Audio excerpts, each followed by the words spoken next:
Et voilà, Pasteur Déo, je te C'est laisse. bon? Ouais. OK.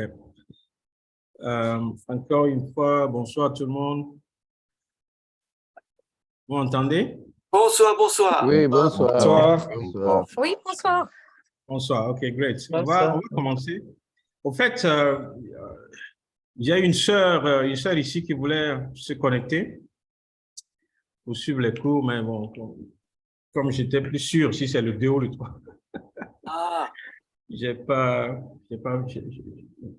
ne suis plus parti confirmer pour elle, mais bon, on verra. OK, c'est pas grave. On va commencer ce soir un très bon thème, en fait, ce soir. Un très bon thème qui est le jeûne. Et j'espère que tout le monde, en sachant le thème de ce soir, on a quand même jeûné aujourd'hui. Parce qu'à la fin, à quoi ça sert tous les points théoriques si on ne peut pas les mettre en pratique au fur et à mesure? Okay. Donc, si on ne l'a pas fait aujourd'hui, j'estime que vendredi, c'est un bon jour pour jeûner, qui est demain.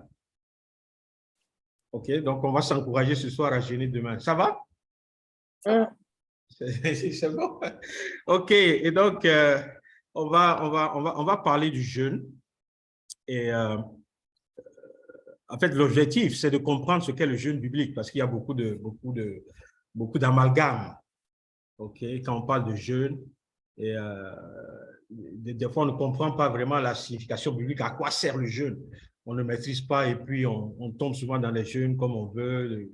Le jeûne même est devenu, des fois même, c'est comme une arme de manipulation entre les mains de certaines personnes et tout le reste. Donc, c'est toujours bon de comprendre ce que la Bible dit par rapport à un thème particulier et aussi partager nos propres expériences personnelles. Et je sais que vous avez aussi beaucoup d'expérience au niveau du jeûne.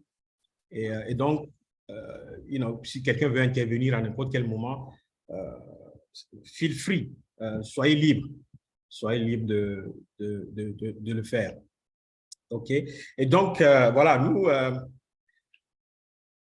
à Londres, et puis au-delà de Londres, même dans je veux dire, la communauté africaine, on aime le jeûne. On aime le jeûne. En fait, quand il y a une église qui ne jeûne pas, on considère qu'elle n'est pas trop spirituelle, quoi, tu vois. Donc, pour démontrer ta force spirituelle, même en tant qu'église, il faut jeûner, OK? Mais ce soir, on va voir si vraiment tous les jeûnes sont bons à faire, quand est-ce qu'il faut jeûner, pourquoi il faut jeûner et tout le reste. Donc, on verra certainement ceux qui nous ont précédés au niveau de l'Ancien Testament et tout, et puis le Nouveau Testament, et on va continuer comme ça. Okay. Le pasteur Jean-Hugues est témoin il y a une année où il était avec nous à Pierre Vivante. Et on a fait une année vraiment une année de jeûne. Je crois qu'on a jeûné toute l'année. on comptait les jours où on mangeait. Oui, on comptait les jours où on mangeait. Donc, on finit 3 jours, peut-être on passe une journée et puis on entame 7 jours de jeûne. Et puis après, on laisse passer une semaine, on attaque les 21 jours de jeûne, et puis on revient à 3 jours de jeûne, enfin. Et donc, on a passé de bons temps de jeûne. On a passé de bons temps de jeûne et on a vu aussi les résultats, la manifestation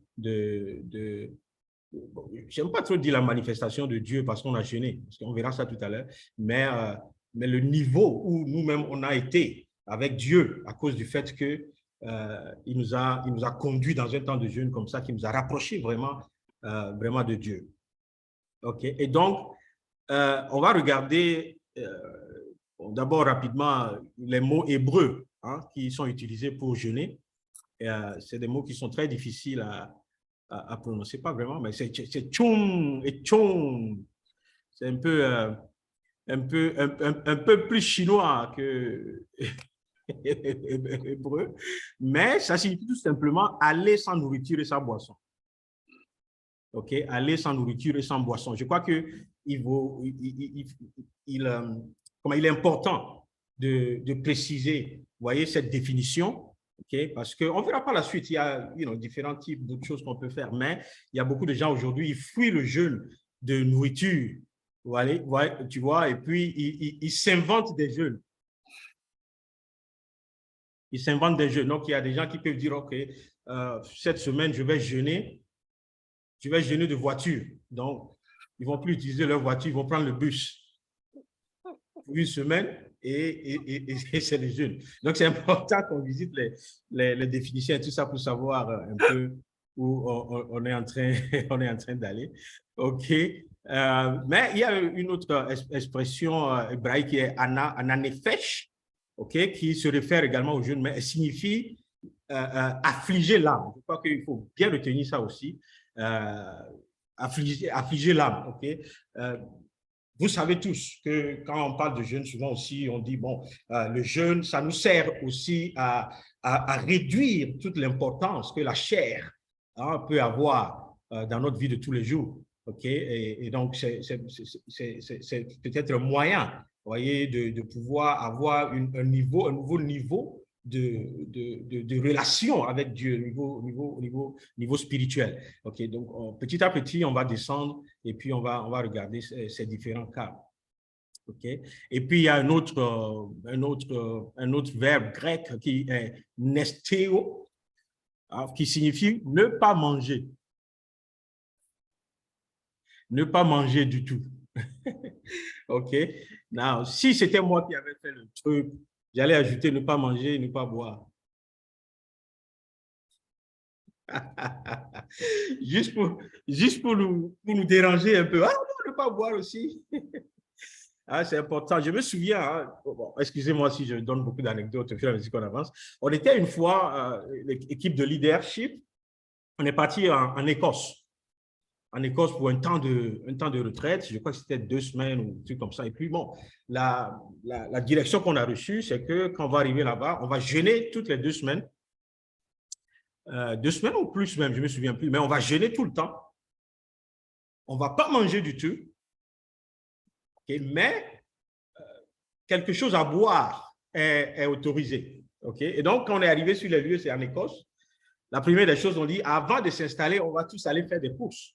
Et tu vas acheter de l'eau, enfin, tout, parce que quand on va rentrer dans le centre, on ne va plus sortir. Donc, il faut faire une provision de 2 semaines. Okay? Et donc, évidemment, on ne va pas acheter de la nourriture parce que la direction, c'est qu'on ne mangera pas. Et donc, ce que j'ai constaté, c'est que quand on est retourné de cette fameuse course, personne n'a acheté à manger, mais la quantité de jus lourd que chacun dit que c'est plus que manger.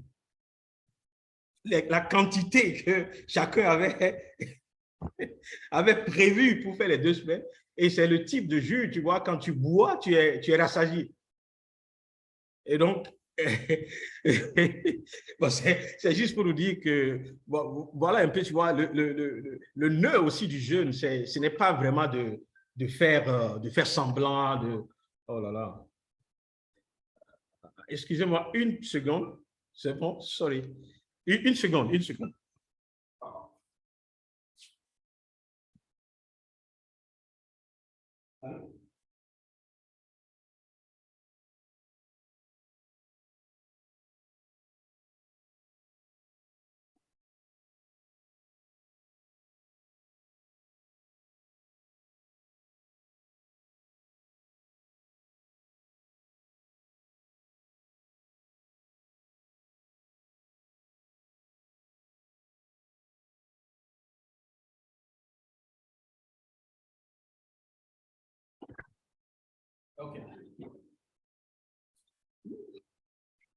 OK, sorry, excusez-moi, c'était un pasteur avec qui je devais être demain. OK, et donc je disais que l'essentiel, ce n'est pas de considérer le jeûne comme encore une fois comme un rituel, OK, ou bien juste une façon de se faire voir, de penser qu'on est important parce qu'on jeûne, OK. Je l'ai dit tout à l'heure, on est peut-être un chrétien plus chrétiens que les autres parce qu'on jeûne plus qu'eux. OK? Et donc, ça ne doit pas être notre façon de raisonner quand on parle du jeûne. OK? Et donc, c'est important pour nous de rentrer dans cet enseignement en comprenant certains principes. OK? Et, par exemple, je dis toujours, un jeûne sans prière, un jeûne sans un temps de prière derrière, vous voyez, c'est une autoflagellation. Okay? Il y a beaucoup de personnes comme ça, bon, tu vois, ils rentrent dans le jeûne avec les autres et puis, bon, ils se disent, bon, on est en train de jeûner. Mais en réalité, si tu jeûnes et que tu n'as pas cette connexion, tu vois, à quoi va servir le jeûne, OK? Donc, le jeûne ne peut pas consister juste en une absence de nourriture, je ne mange pas. Vous savez, il y a beaucoup de gens qui, dans le monde aujourd'hui, ne sont pas chrétiens, mais ils ne mangent pas. Ils font des jeûnes. Ils se lèvent le matin et disent, OK, peut-être le samedi, on ne va pas manger. Ils font des choses, mais ce n'est pas le sens dans lequel nous comprenons le jeûne. OK. Et donc, on va regarder d'abord le jeûne dans l'Ancien Testament. OK. La Bible nous signale, hein, en fait, que dans l'Ancien Testament, au début, il n'y avait qu'un seul jeûne. Et c'était un jeûne obligatoire. Et ce jeûne avait lieu chaque année, c'est-à-dire une fois l'an. Et quelqu'un peut me dire à quelle occasion on devait jeûner en ce moment de l'Ancien Testament, quand on se réfère au temps de Lévitique et tout le reste. Est-ce que quelqu'un peut nous aider? À quelle occasion on devait jeûner?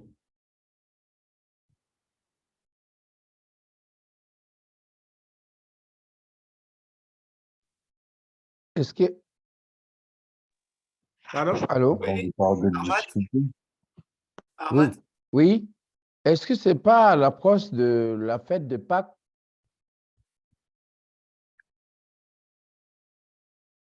Non, ce n'est Pâques. pas c'est pas à Pâques.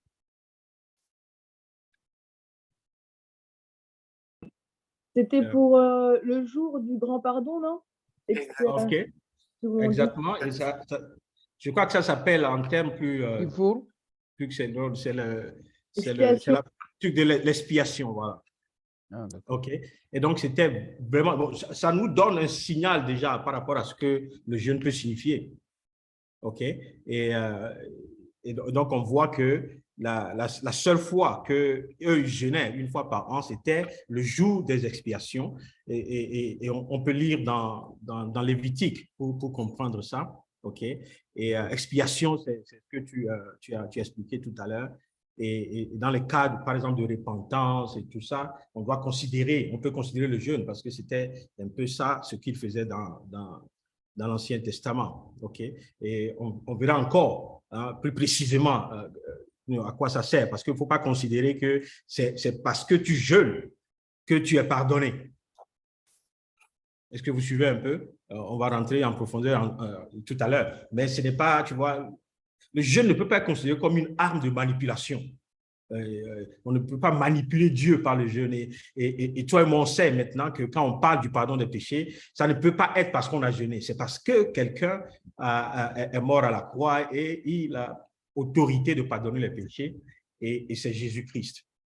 OK. Et donc, ça, c'est le premier... dans l'Ancien Testament, hein, ce qu'il faisait comme jeûne avant une fois par an. Okay. Ensuite, Zacharie chapitre 8, le verset 19, Zacharie chapitre 8, le verset 19, nous montre maintenant, quand les Juifs sont revenus d'exil, okay, il y a maintenant d'autres jeunes qui ont commencé par se mettre en place. Okay. Et puis, dans Esther chapitre 9, le verset 31, okay, ça indique aussi l'établissement d'un jeûne qui est un jeûne assez régulier. Est-ce que quelqu'un sait, quand on parle du jeûne d'Esther, de quoi on parle? Souvent, on parle du jeûne d'Esther. Nous, on va faire le jeûne d'Esther. On passe par le jeûne d'Esther. Quand on dit ça, qu'est-ce qu'on est en train de dire, en fait? Que ça va être 3 jours? Oui, c'est 3 jours. Ça veut dire, quand on parle de jeûne d'Esther, ça veut dire que ça dit 3 jours. Autre chose?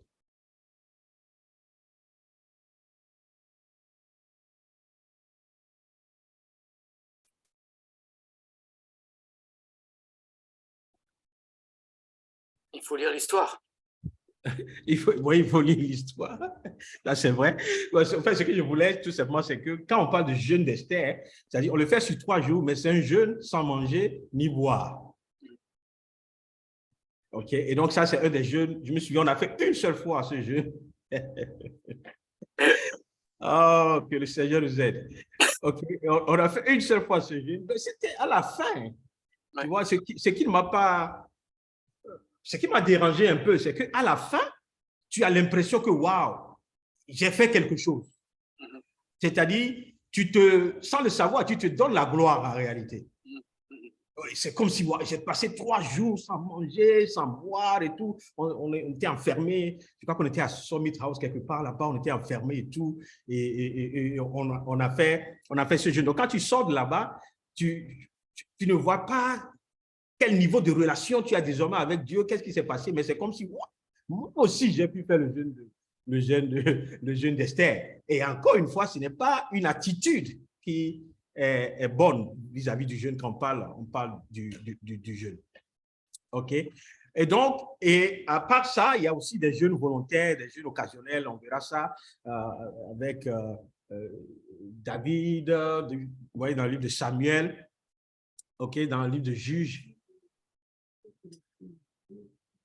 Le truc de Juges, excusez-moi. Un instant, oh là là, je suis désolé.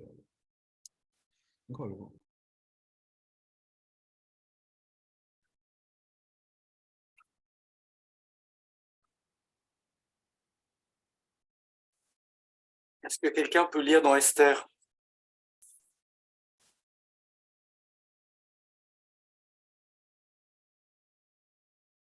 4.16, Esther 4.16.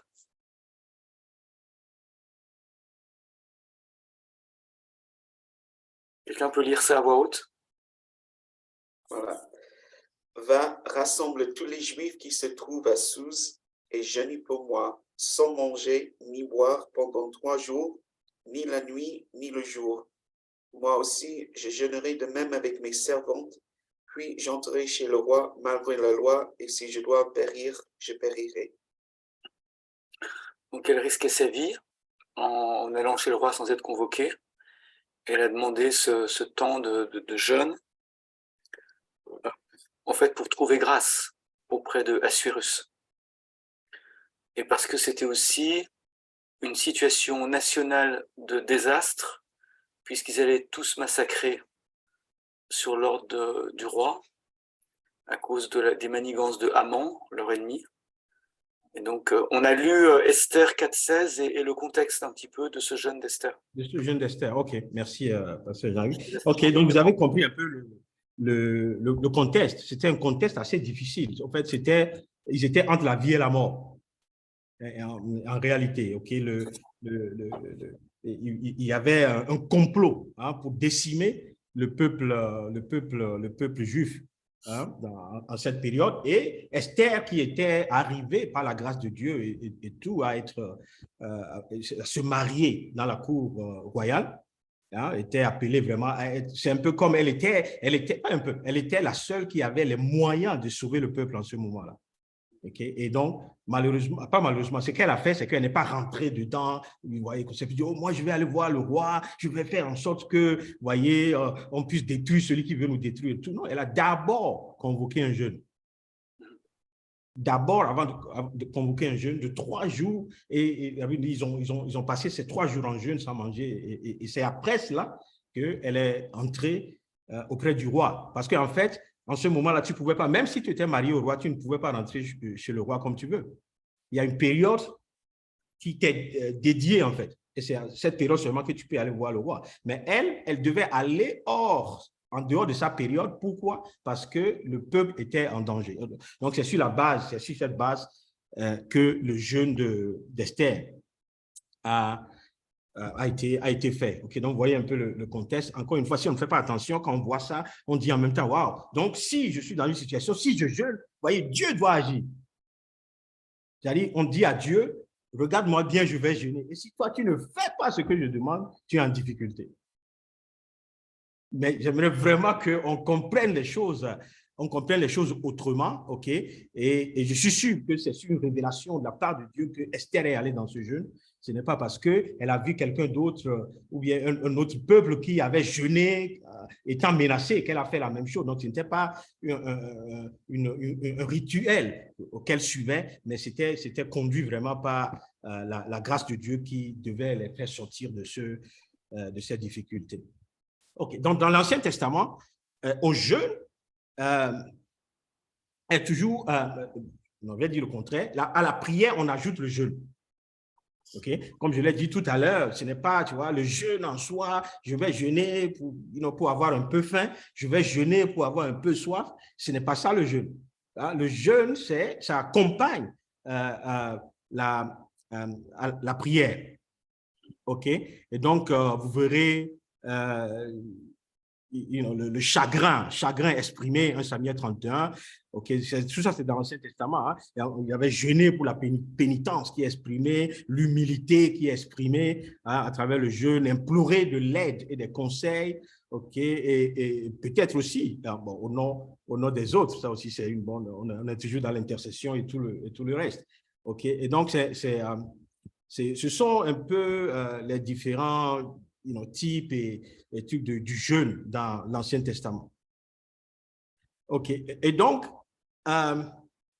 il y a dans l'Ancien Testament, donc on est arrivé à penser à un moment donné, tu vois, quand on lit dans Isaïe 58, qu'il y a des Juifs qui commençaient par penser vraiment que le jeûne leur permettait automatiquement d'entendre Dieu, c'est-à-dire automatiquement. C'est-à-dire, je jeûne et puis il y a Dieu fait. Je jeûne et puis Dieu fait. Je jeûne et puis Dieu parle. C'est-à-dire, le jeûne devient vraiment, je ne sais pas comment est-ce que je peux présenter ça très bien, mais tu vois, c'est un peu comme une télécommande. Et Dieu est à l'autre bout, tu vois. Et donc, je veux, je sais pas, je vais allumer mon climatiseur, je prends la télécommande et puis je m'attends à ce que ça s'allume. OK? Et donc, c'est ce que j'ai dit tout à l'heure, parce qu'au fur et à mesure que tu as du résultat en jeûnant, tu commences par penser que c'est parce que tu jeûnes que Dieu est obligé de faire. Est-ce que vous suivez un peu? Et donc, c'est sur cette base-là que j'essaie de nous conduire doucement. Quelqu'un a levé la main, c'est ça? Oui, c'est moi. Oui, vas-y rapidement. En fait, sur cette base-là, je voulais juste, pasteur, te poser une question.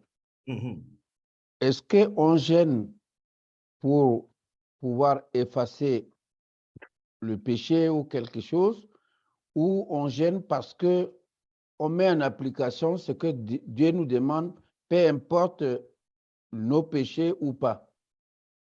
OK. Bon, d'abord, ce que je peux dire là-bas, parce que j'aimerais que tu attendes qu'on arrive à la fin et puis tu poses la même question. OK? Mais ce que je veux dire d'emblée, c'est que, vous voyez, il n'y a nulle part dans la parole de Dieu que ce n'est pas le jeûne qu'on reçoit le pardon des péchés. OK? Sinon, tu vois, le travail de Christ serait en vain. OK? Ça, c'est sur la base biblique. Mais on verra après. Je suis sûr que tu auras quelques éléments de réponse quand on va descendre dans l'enseignement. OK? Sinon, il faut noter la question, tu la reposes un peu vers la fin. OK? Now, vous connaissez l'histoire de 2 Chroniques chapitre 20, l'histoire de Josaphat. OK, allons-y dans 2 Chroniques. Nadira. 2 Chroniques chapitre 20.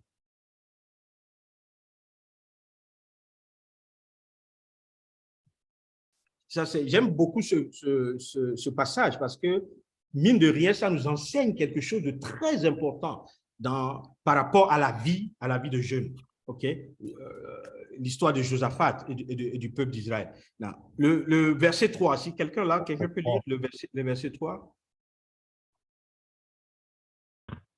Dans sa frayeur, Josaphat se disposa à chercher l'Éternel et il publia un jeûne pour tout Juda.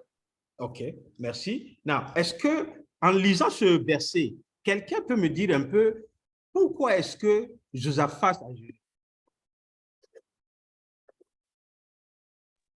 Parce qu'il avait peur. Il y a deux éléments qu'on peut prendre là-bas. OK, il a dit, OK, voilà la question. Qui peut nous aider là? Excuse-moi, je n'ai pas compris ta question. Ma question, c'est qu'en lisant seulement le verset 3, OK, que Jean-Samuel a lu pour nous tout à l'heure, quelle est la raison pour laquelle Josaphat a appelé le peuple au jeûne?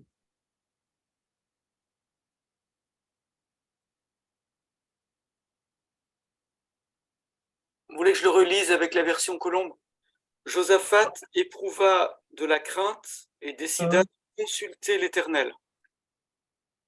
Il proclama un jeûne pour tout Juda. Oui, on répète ce que tu as dit, Jean-Hugues, il avait peur dans un moment de frayeur. Il avait peur. Pour moi, il voulait un pardon, parce que pour moi, il s'imaginait que dans le pardon, Dieu allait le protéger parce qu'il le pardonnait. OK. Mais pour le côté du pardon, on ne peut pas l'identifier dans le verset 3. Et pasteur Jean-Hugues, oui. Il y a une dernière phrase là que tu avais lu, je voulais que tu la répètes. Josaphat, qu'est-ce qu'il a fait? Il a insulté ou un truc? Consulter l'Éternel. Voilà, il a consulté. Voilà. Lorsqu'on consulte une personne, c'est qu'il y a un problème. C'est comme si tu vas consulter un médecin. Et le problème se trouve dans les versets 1 et 2. Voilà. J'ai fait exprès pour parler juste du verset 3. OK. Now, tu as tout à fait raison, Andy. Quand on lit le verset 1 et le verset 2, on voit qu'il y a, comment on dit, une guerre contre Israël, contre Josaphat. Il y avait une situation de frayeur. OK. Now, pourquoi est-ce que j'ai voulu, tu vois, juste rester dans le verset 3? Parce que quand on lit le verset 1 et 2, on peut se dire automatiquement, OK, c'est parce que Josaphat savait que quand il jeûne, il va avoir la victoire. Mais quand vous lisez bien, vous voyez, le premier but du jeûne, quand bien même la conséquence après, c'était que la victoire était là, le premier but, c'est de pouvoir se rapprocher de Dieu. C'est de pouvoir consulter Dieu, c'est de pouvoir aller en contact avec Dieu. Il était dans une situation dangereuse, dans une situation de frayeur, mais il a cherché à se rapprocher de Dieu d'abord. OK? Et on verra la suite. Vous connaissez cette histoire, une histoire très fantastique. C'est une des histoires où, vous voyez, Dieu a combattu, on a vu ça la dernière fois, je crois, Dieu a combattu pour son peuple avant même que le peuple n'arrive sur le terrain de guerre. Dieu a mis la confusion entre les ennemis et tout, et puis ils se sont tués entre eux. Et ça, c'était, vous voyez, après que le peuple de Dieu a cherché, la face de Dieu. Est-ce que vous voyez un peu? Donc, dans la version de Colombe que Jean-Hugues a lu, il dit, il consulta Dieu. C'est ça, non, Jean-Hugues? Il a dit, il consulta Dieu, OK, mais dans l'autre version, il dit, il publia un jeûne, il se disposa à chercher l'Éternel. OK? Et donc, j'insiste un tout petit peu parce que j'aimerais qu'on se saisisse de cette révélation pour se dire, vous voyez, quand on jeûne, il doit avoir un impact sur notre relation avec Dieu. Le jeûne n'est pas seulement, comme je le dis, ce n'est pas une arme de combat, en fait. Ce n'est pas une arme pour dire, oui, quand tu jeûnes, voici. Non, non. C'est comme si, à travers le jeûne, tu fais appel à Dieu. Mais le combat, en réalité, c'est entre les mains de Dieu. OK? Mais le jeûne nous conduit, voyez, nous sépare de tout ce qui peut nous éloigner de Dieu et nous permet de passer du temps à chercher Dieu, de passer du temps à consulter Dieu dans la situation dans laquelle nous nous trouvons. C'est pour cela que même individuellement, voyez, le jeûne doit être je ne vais pas dire un style de vie, mais ça doit être à un moment donné un temps que toi-même tu te donnes parce que tu veux une autre relation, tu veux te rapprocher de Dieu, tu veux consulter Dieu, tu veux apporter quelque chose à Dieu. Et le jeûne sert plutôt à ça. Donc, j'ai donné cet exemple parce que, bon, c'est un peu clair ce qui s'est fait là-bas, ok? Et la suite, c'est que les instructions sont venues de Dieu et tout, et ils ont remporté le combat sans se battre. Sans se battre. Alléluia. Et je prie ce soir que quelqu'un qui est en train de m'écouter, voyez, si tu passes par des temps difficiles, que le Seigneur combatte pour toi dans la vallée. Amen. Et que tu remportes cette victoire sans te battre, sans aller sur le terrain. Maintenant, revenons aux jeunes. Vous connaissez un autre jeune très célèbre dans la Bible? Et Daniel. Hein? Daniel. Daniel, c'est un jeune très célèbre, mais ce n'est pas à Daniel que je pensais. Un jeune, en fait, je vais dire même plus célèbre que le jeune de Daniel, parce que j'aime les conséquences de ce jeune en réalité. Le jeune de Jésus, 40 ans. Référence à Jonas. À Jonas. Vous vous souvenez de l'histoire de Jonas, n'est-ce pas? Hein, quand vous savez, il a refusé d'aller à Ninive et tout, et puis le ventre du poisson, les 3 jours, et puis il est arrivé à Ninive. Qu'est-ce qui s'est passé quand il est arrivé à Ninive?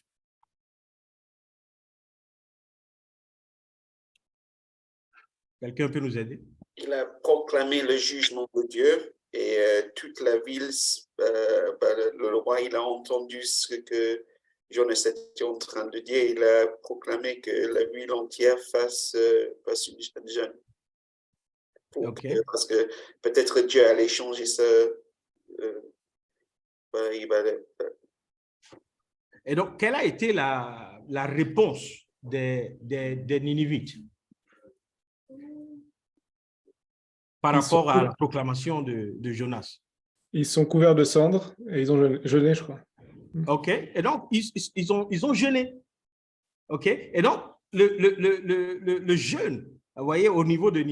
J'aime beaucoup ce passage parce que l'impact de ce que Jonas a annoncé, vous voyez, avait un impact sur les hommes, sur les femmes, les enfants, même les animaux. Ouais.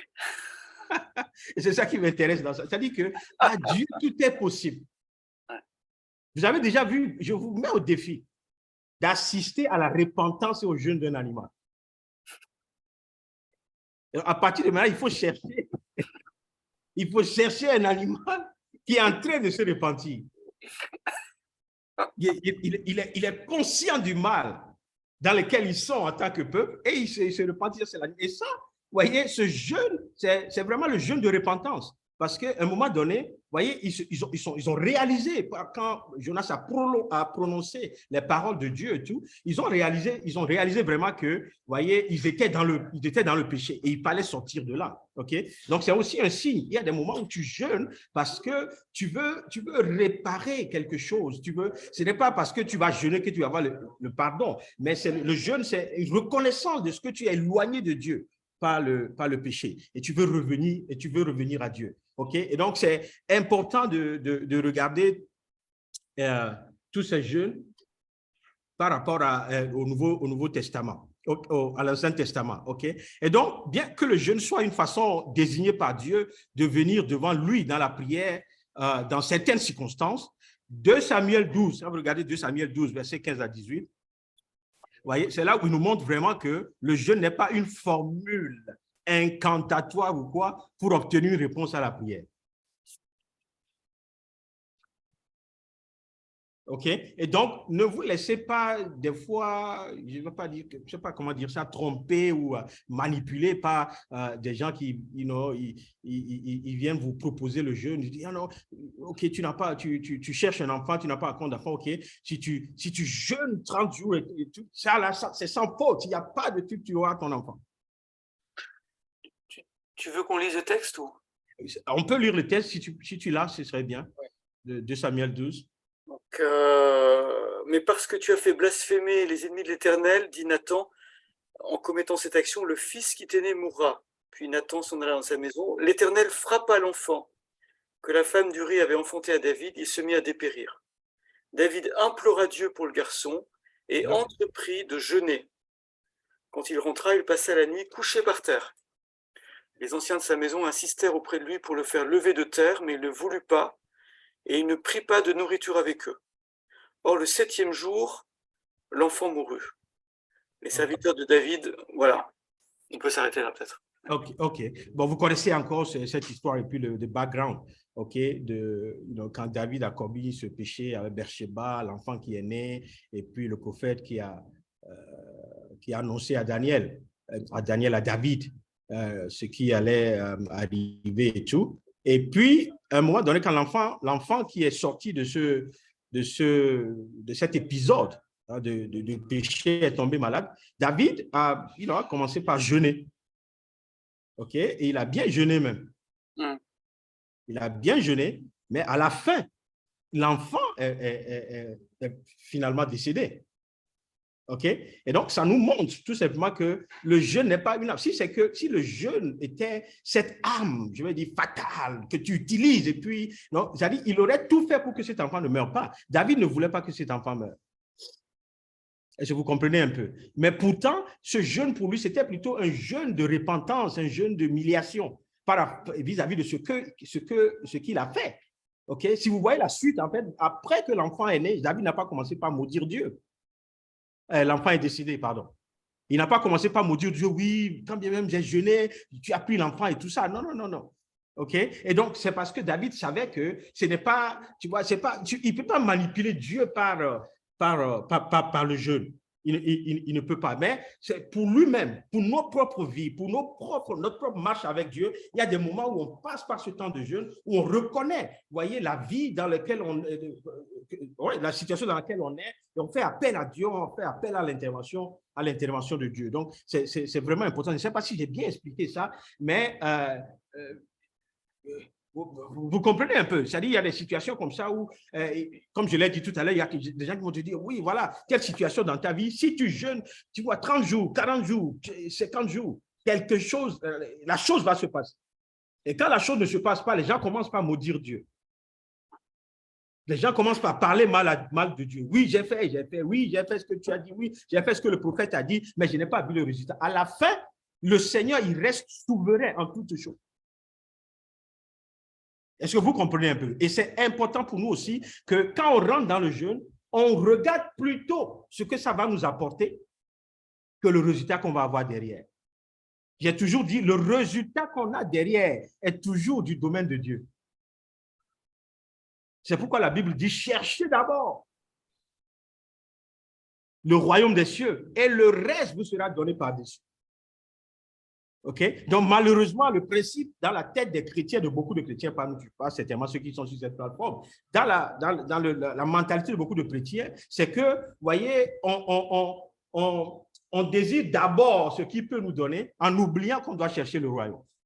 Et comme Dieu, c'est quelqu'un qui pèse les cœurs, il connaît la motivation. Il connaît la motivation quand nous agissons. Et donc, ce que Dieu veut, c'est cette relation avec nous. Et donc, si le jeûne doit nous permettre d'avoir une plus grande relation avec Dieu, doit nous permettre de nous approcher de Dieu, doit nous permettre de nous repentir et de sortir de certaines choses et de retrouver la voie du Seigneur, voici ce que nous devons retenir plus que toute autre chose. Et vous savez que, vous voyez, quand tu rentres dans la sphère de Dieu, les miracles deviennent automatiques. Parce que la nature de Dieu, c'est une nature de miracle. C'est quand on est loin de Dieu que c'est difficile. Mais quand on est proche de Dieu, c'est pourquoi Dieu dit toujours, voyez, je me laisse trouver par ceux qui me cherchent, que venez à moi. Il veut toujours qu'on vienne dans sa présence. Et le jeûne aussi fait partie des armes dont nous disposons pour pouvoir nous focaliser sur Dieu. Pendant un temps, on se focalise sur Dieu, on cherche Dieu, on écoute Dieu, notre audition et notre écoute, tout devient clair. On parle clairement parce qu'on se focalise sur Dieu, on cherche Dieu. Nos oreilles deviennent les oreilles d'un disciple. Vous voyez, nos yeux deviennent les yeux d'un disciple. On regarde comme les disciples regardent. On écoute comme les disciples écoutent. Donc, il y a des choses qu'on sort, des choses qui ne sont malsaines, les choses qui ne nous donnent pas de grandir en Dieu, de nous amener à notre niveau avec Dieu. C'est des choses qu'on n'entend plus. On est focalisé sur Dieu, sur la parole de Dieu, les révélations de Dieu. Dieu nous parle.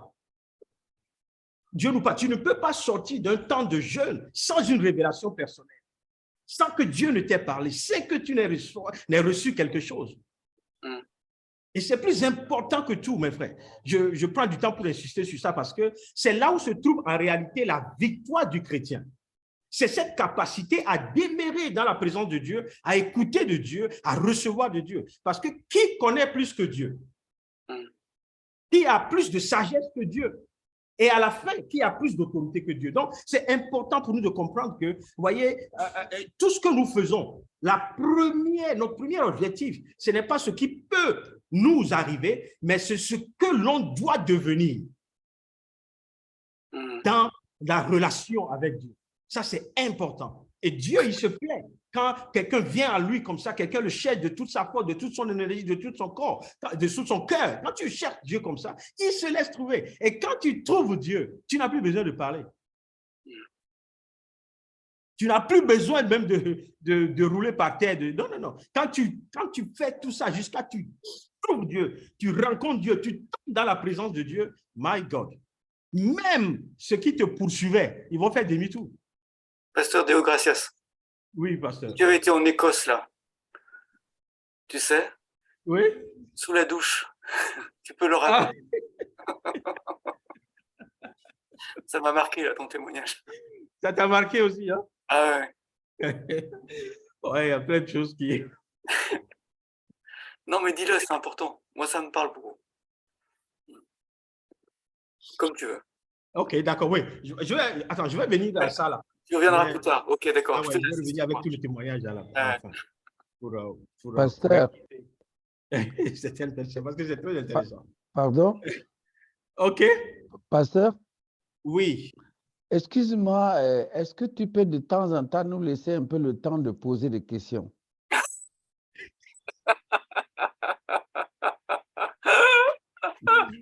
Ahmad, merci beaucoup pour ta question parce que là, tu as déjà posé une question. Voilà, c'est ça. Non, il n'y a pas de problème, il suffit de...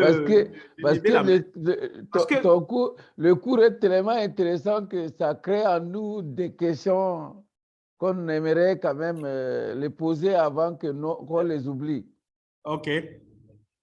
Vas-y, pose la question. Je m'excuse de mon intervention. Non, il n'y a pas de problème. En fait,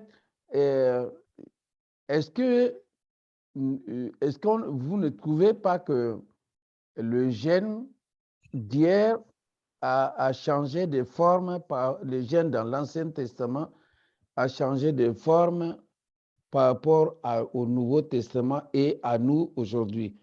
Je voulais dire, dans l'Ancien Testament, il n'y a pas le mot, ce qu'on appelle l'autosuffisance alimentaire. Parce que j'ai l'impression que Dieu donnait facilement à manger sans effort. Aujourd'hui, nous faisons des efforts avec toutes nos machines qu'on a, tout pour arriver au mot manger. Et donc, plus le peuple est tourné vers le manger aujourd'hui que vers les choses de Dieu. Et que certains qui gênent font plus, j'ai l'impression que ceux qui gênent aujourd'hui font plus d'efforts qu'à l'époque où Dieu te donne facilement à manger et que tout ce que tu ne fais faire que c'est juste prier Dieu. OK.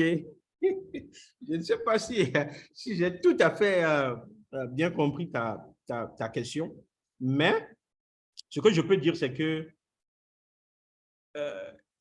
se consacrer à Dieu dans les temps par lesquels nous passons, c'est peut-être beaucoup plus difficile que ce qu'ils avaient dans le temps. Je veux considérer un peu tout ce qu'on a à nos dispositions. Ce n'est pas seulement la nourriture. On a la télé, on a les téléphones, on a plein de choses. OK? Mais, Monsieur Ahmad, tu sais que nous, on a le Saint-Esprit. Tu vois, des fois, quand je réfléchis, je dis, mais le Seigneur, il savait. Il a envoyé le Saint-Esprit à temps. Parce que c'est ça, c'est le Saint-Esprit seul qui peut te permettre même de jeûner. Ce n'est pas le Saint-Esprit que tu jeûnes. C'est-à-dire, c'est lui qui te donne la capacité, c'est lui qui rend capable de faire les choses que tu ne peux normalement pas faire. Est-ce que tu comprends un peu? Voilà, et donc, regarde un peu, des fois, on va même dans des temps de retraite et tout, et tu vois qu'il y a des gens qui ne peuvent même pas se passer de leur téléphone, je vais dire, 30 minutes. Tu comprends? Il y a des gens qui prient, oui Seigneur, ouais, on est en train de... Et puis tu vois, yes. Et puis il continue de prier. Et puis après, tu vois, il regarde, et puis il se rend compte qu'il est dans un temps de prière. Et puis il commence, tu vois, un peu, c'est vraiment la difficulté des temps dans lesquels nous sommes. Okay? Mais on ne peut pas avancer sans le Saint-Esprit de Dieu. On ne peut pas se dire aussi qu'on est suffisamment fort pour résister à toutes ces armes que l'ennemi déploie. C'est les armes que l'ennemi déploie. Même les choses qui doivent nous être utiles, l'ennemi peut les transformer en une arme contre nous. Est-ce que tu vois un peu? Voilà. Et donc, des fois, par exemple, je suis dans ma voiture, je suis en train d'aller, je n'ai pas prévu de prendre ma Bible et tout ça, et puis je tombe dans une situation où le téléphone devient une arme, c'est-à-dire un outil formidable. Est-ce que tu vois un peu? Mais ce même téléphone, si je ne fais pas attention, peut me garder éveillé jusqu'à 4 heures du matin sans que je n'écoute une seule parole de Dieu. Ça me fatigue. Je ne prie pas avant de dormir parce que je passe tout mon temps sur le téléphone. Non, ce qui m'écoeure le plus, c'est que tu vois même des commentaires, des gens qui postent, ils font des posts sur Facebook, et puis quand tu regardes le temps, tu réalises que c'était en plein milieu du culte. OK? Leader ou pas leader? Hein? Tu vois un peu? Même des fois, même la louange et l'adoration. Des fois, tu ne fais pas attention. Tu veux, waouh, c'est fort, je vais poster sur Facebook. Mais toi, là, au moment où tu filmes pour poster sur Facebook, tu n'es plus connecté à ce qui se fait. Donc, on doit tellement faire attention, M. Ahmad, par rapport aux différentes périodes. Certainement que les David n'avaient pas de téléphone portable et tout ça qui devait tu vois, ils avaient leurs défis aussi. Ils avaient leurs défis, mais nous aussi, on a notre défi. Donc, quand on parle du jeûne, on doit se rendre compte que nous avons d'autres défis que eux, ils avaient dans le passé. OK? Et donc, une des manières de gêner certaines personnes, c'est que, OK, je vais gêner au téléphone. OK?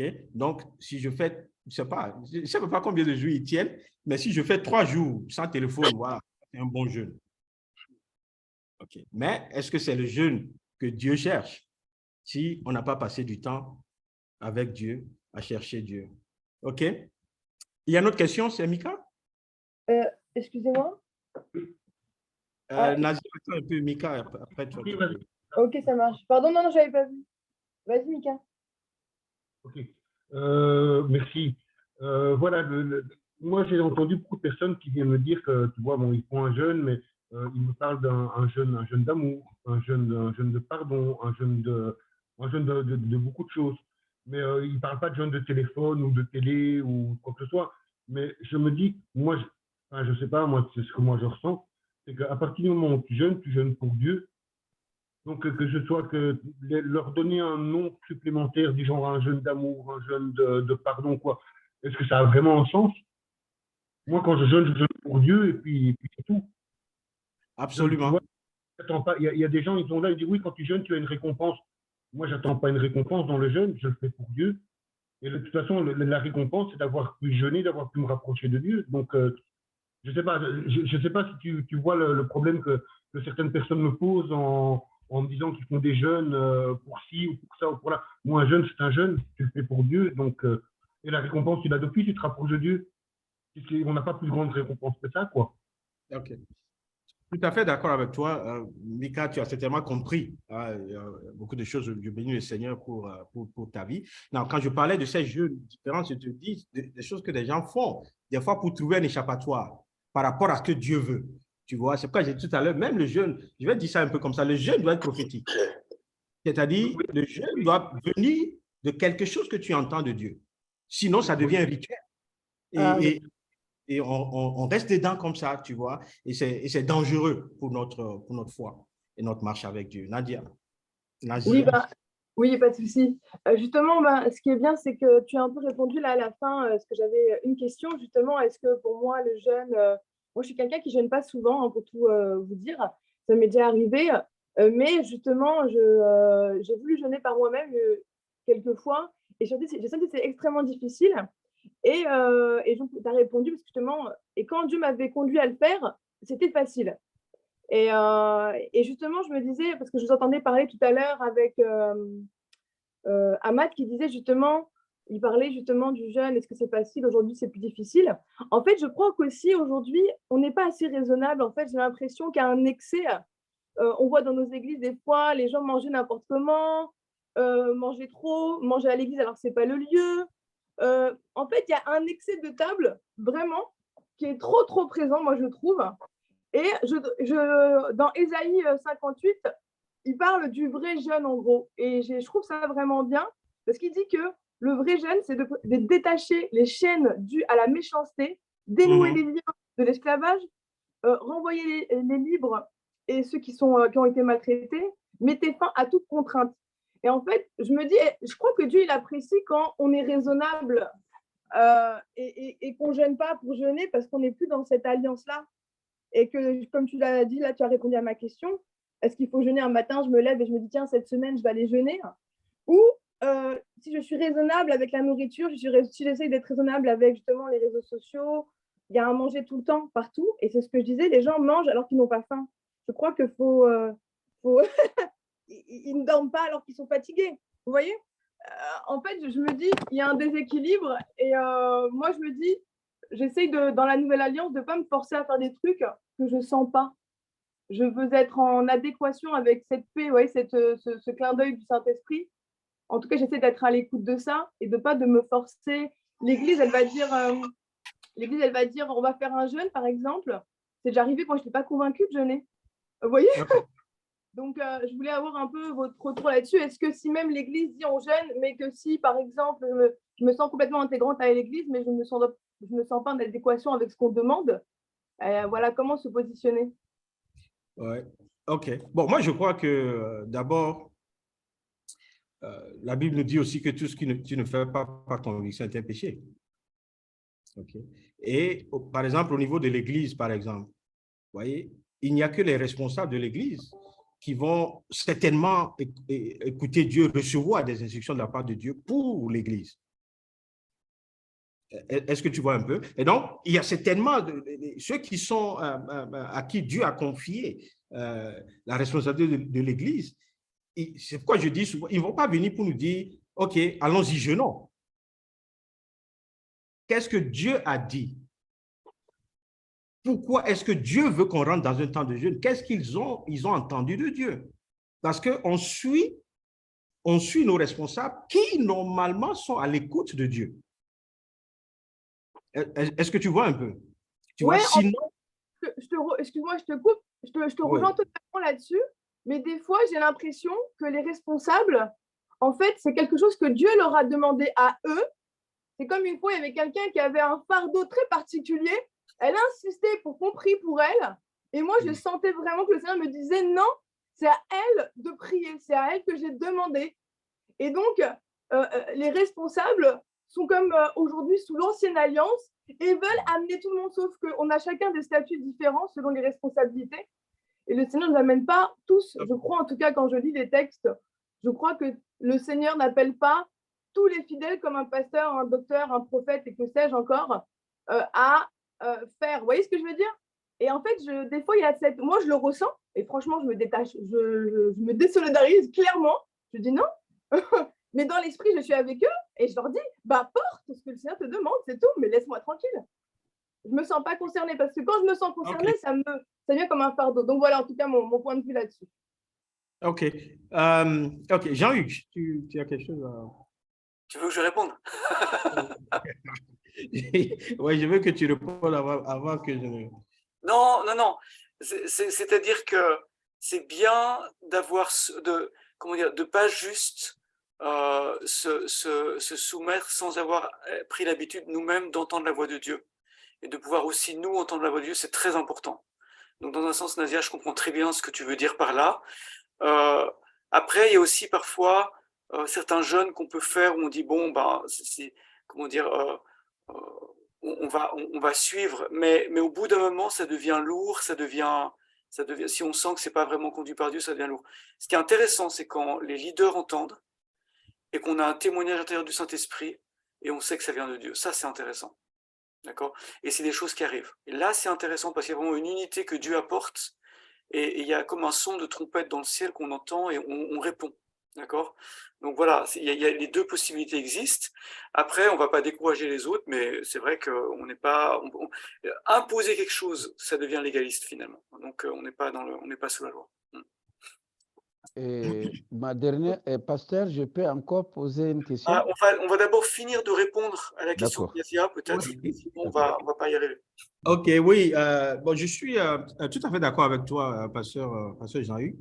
Tu vois, d'abord, Nazia, quand je parle des pasteurs, des responsables d'église et tout, je me mets d'abord dans le cadre de responsables d'église qui écoutent Dieu, tu vois, et qui suivent les instructions de Dieu. Tu vois. Moi, par exemple, Dieu m'a déjà dit, après la mission, là, ici, je rentre, il y a 3 jours que je dois mettre à part pour Dieu et je jeûne. Mais ça, c'est moi, ce n'est pas l'église. Est-ce que tu comprends un peu? Et quand Dieu me parle par rapport à l'église, c'est parce qu'il y a un défi, il y a quelque chose dans lequel on veut aller, il y a une situation. Et donc, quand je partage le fardeau, il y en a qui prennent et qui courent avec. C'est tellement ceux qui sont convaincus. Exactement, je comprends. Mais comme tu l'as dit, c'est toi qui le reçois. C'est toi qui le reçois à ce moment-là. Tu le dis bien, en plus, tu l'exprimes. Et après, tu le partages, effectivement. Et ça, c'est le détail qui fait la différence. Tu le partages et ceux qui se sentent touchés par cela suivent. Et moi, je trouve que c'est plus sain et ça me paraît plus finalement conduit parce que, en fait, dans l'évangile, dans le nouveau, à part si tu peux me donner un verset, il n'y a pas de jeûne collectif. On sent bien que quand il reprend, il dit bien à un moment donné, eux, ils sont en train de jeûner parce que c'est des juifs. Il est en train de reprendre des juifs. Il dit, ouais, vous devez jeûner, on ne doit pas tout le monde le savoir, vous devez vous laver, vous parfumer, tout ça et tout. C'est des gens de l'ancienne alliance. À ce moment-là, ils le font déjà dans un cœur qui n'est pas bon, dans une dimension qui est de se montrer. Comme on le sait bien chez les pharisiens, il fallait qu'ils prient devant tout le monde, il fallait qu'ils jeûnent devant tout le monde, que tout le monde le sache. Bon, en tout cas, voilà, je ne vais pas prendre trop de temps là-dessus, mais je comprends que si on le partage et si les gens se sentent concernés, qu'ils suivent, gloire à Dieu pour ça. OK. Bon, donc je crois qu'on se comprend à ce niveau, OK? Et il ne faut pas, je l'ai toujours dit, il faut éviter ceux qui viendront par nous dire, wow, donc voici ce que le jeûne que Dieu veut qu'on fasse, si tu ne le fais pas, voici ce que, vous voyez, les malédictions qui vont te suivre, ou bien voici ce qui va t'arriver et tout ça. Non, non, on ne peut pas imposer, vous voyez, tu l'as si bien dit, dans la Nouvelle Alliance, c'est le Saint-Esprit qui nous rend témoignage de ce que, vous voyez, ce que nous sommes en train de faire, c'est de Dieu. Et c'est important que chacun puisse, avant de rentrer, sinon, tu serais en train de faire un jeûne légaliste, en fait. Oui, oui. Est-ce que tu comprends un peu? OK, d'accord. Oui, carrément. Merci. OK. Dernière question, s'il vous plaît. Oui, vas-y, Ahmad, rapidement, on va avancer un peu. Je voulais dire, si on reste simplement en matière de l'Ancien Testament, je me dis quelque part, Dieu nous a, en s'appuyant sur le verset Exode 14, chapitre 14, verset 14, j'ai dit, Dieu nous a presque rendus paresseux pour que nous ne puissions plus même ni gêner, ni faire plus que lui, il a dit dans l'Exode 14, verset 14, chapitre 14, que Dieu combattra pour nous et nous gardons silence. Donc, est-ce que c'est là, dans l'Ancien Testament, est-ce que si on prend compte de ça, est-ce que gêner, ça nous sert encore grand-chose? Lisons l'Exode 14. Non, mais justement, Armat, si tu te réfères à 2 Chroniques 20, qu'on a lu tout à l'heure, la première chose qu'un roi aurait dû naturellement faire serait été de lever une armée, de chercher les armes, de fermer les portes de la ville, de faire quelque chose de militaire, puisqu'il était attaqué. Mais il ne fait rien de tout ça. Il fait un jeûne pour chercher Dieu et sa direction, ce qui est complètement illogique et même dangereux d'un point de vue militaire. Et pourtant, ça marche. Donc, il est dans le repos de Dieu tout en jeûnant, à mon avis. Absolument. Il est parti. Ok. Il est parti. Ok, on va continuer un peu en regardant maintenant le jeûne dans le Nouveau Testament. OK. Et je crois que ça, c'est d'emblée, quand on rentre dans le Nouveau Testament, il y a le passage de Colossiens 2, du verset 13 au 23, auquel nous devons faire un peu attention ici, parce que c'est un passage qui nous rappelle, et je crois que ça, c'est important pour nous aujourd'hui, de vraiment retenir ce passage et ce que je vais dire, c'est que, voyez, toute action qui est à des fins légales ou rituelles ou cérémonielles est maintenant inutile dès qu'on rentre dans la nouvelle alliance. Okay. Il ne peut plus y avoir des choses qu'on fait par rituel, on fait parce que c'est une cérémonie, c'est comme ça on doit faire. Vous voyez, tu ne peux pas manger de cette manière, tu ne peux pas faire ceci, tu ne peux pas faire cela. Vous voyez, dès que tu commences à opérer dans cette direction-là, vous voyez, il y a quelque chose qui ne correspond pas à l'esprit qui est en nous, que le Seigneur nous a donné. Parce que, vous voyez, tout ce qui est loi est accompli. C'est pour cela que, vous voyez, des fois, pas des fois, toutes les fois, quand on se réveille, on doit dire merci Jésus. On doit dire merci Jésus parce qu'il nous a sortis de tout ça, de tout ce qui est rituel et tout, et nous a donné maintenant son esprit. Ce n'est pas son esprit que nous opérons. Donc, c'est valable aussi pour le jeûne. Okay? Même on a vu le jeûne de repentance tout à l'heure dans l'Ancien Testament et tout, mais quand on se projette dans le Nouveau Testament, vous voyez, en fait, le péché a été pardonné à la croix parce que Christ a fait. Donc, il y a des choses personnelles avec lesquelles on gère. C'est quoi je dis? Il y a des moments où Dieu t'appelle à un jeûne pour se rapprocher de lui parce qu'il veut enlever des choses de ta vie. Il veut tu vois, c'est un peu comme...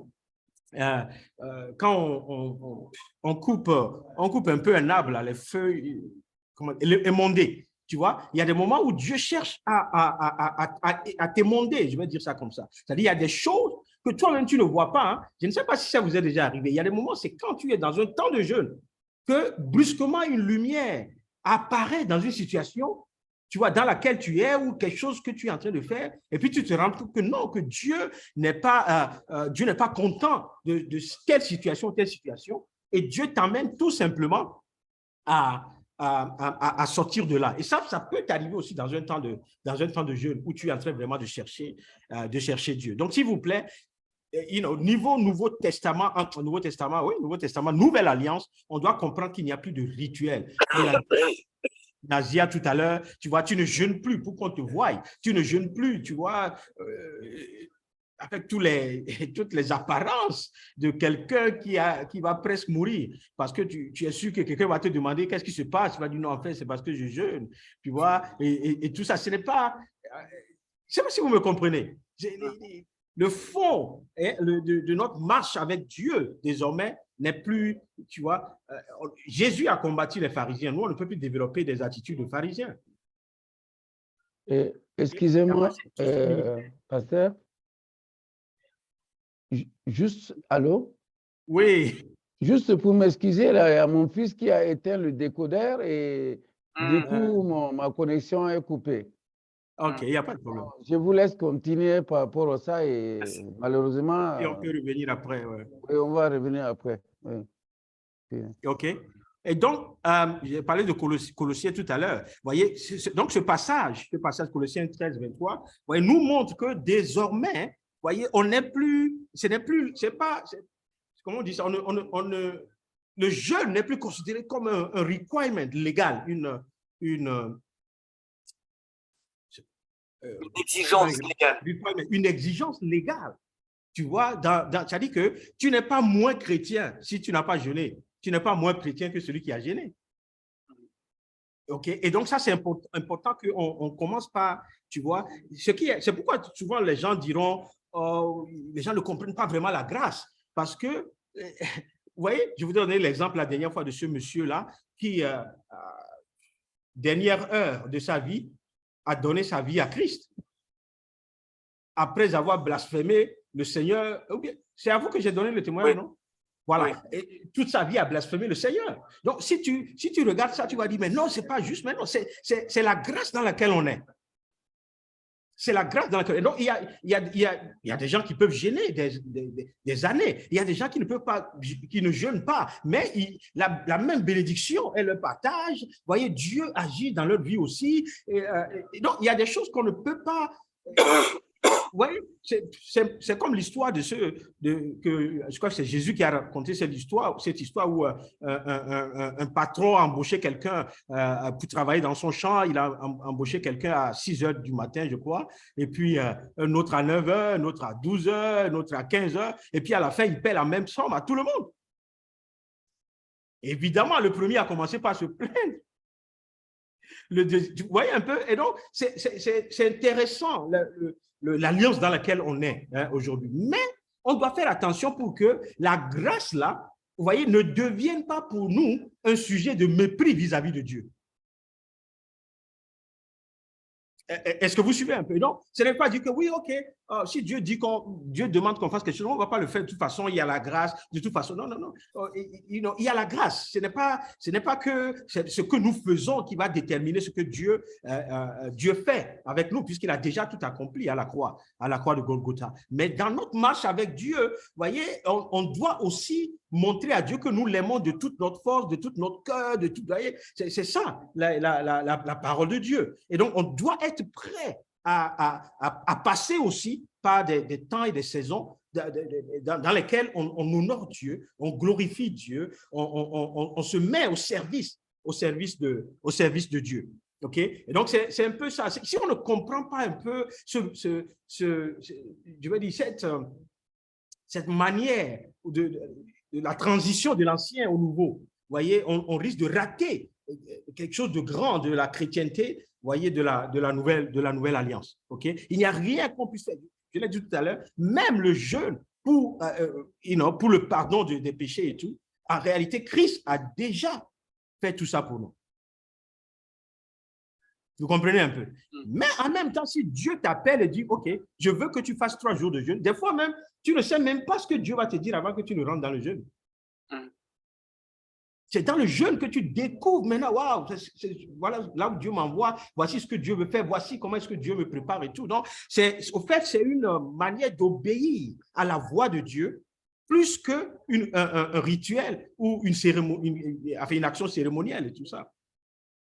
Est-ce que vous voyez un peu? Aujourd'hui, on voit par exemple, je ne sais pas s'il y a des gens qui sont de l'Église catholique ici et tout ça, qu'il y a des bonnes choses, il y a des bons fondements dans cette Église, mais le côté rituel, il n'arrive pas à se séparer.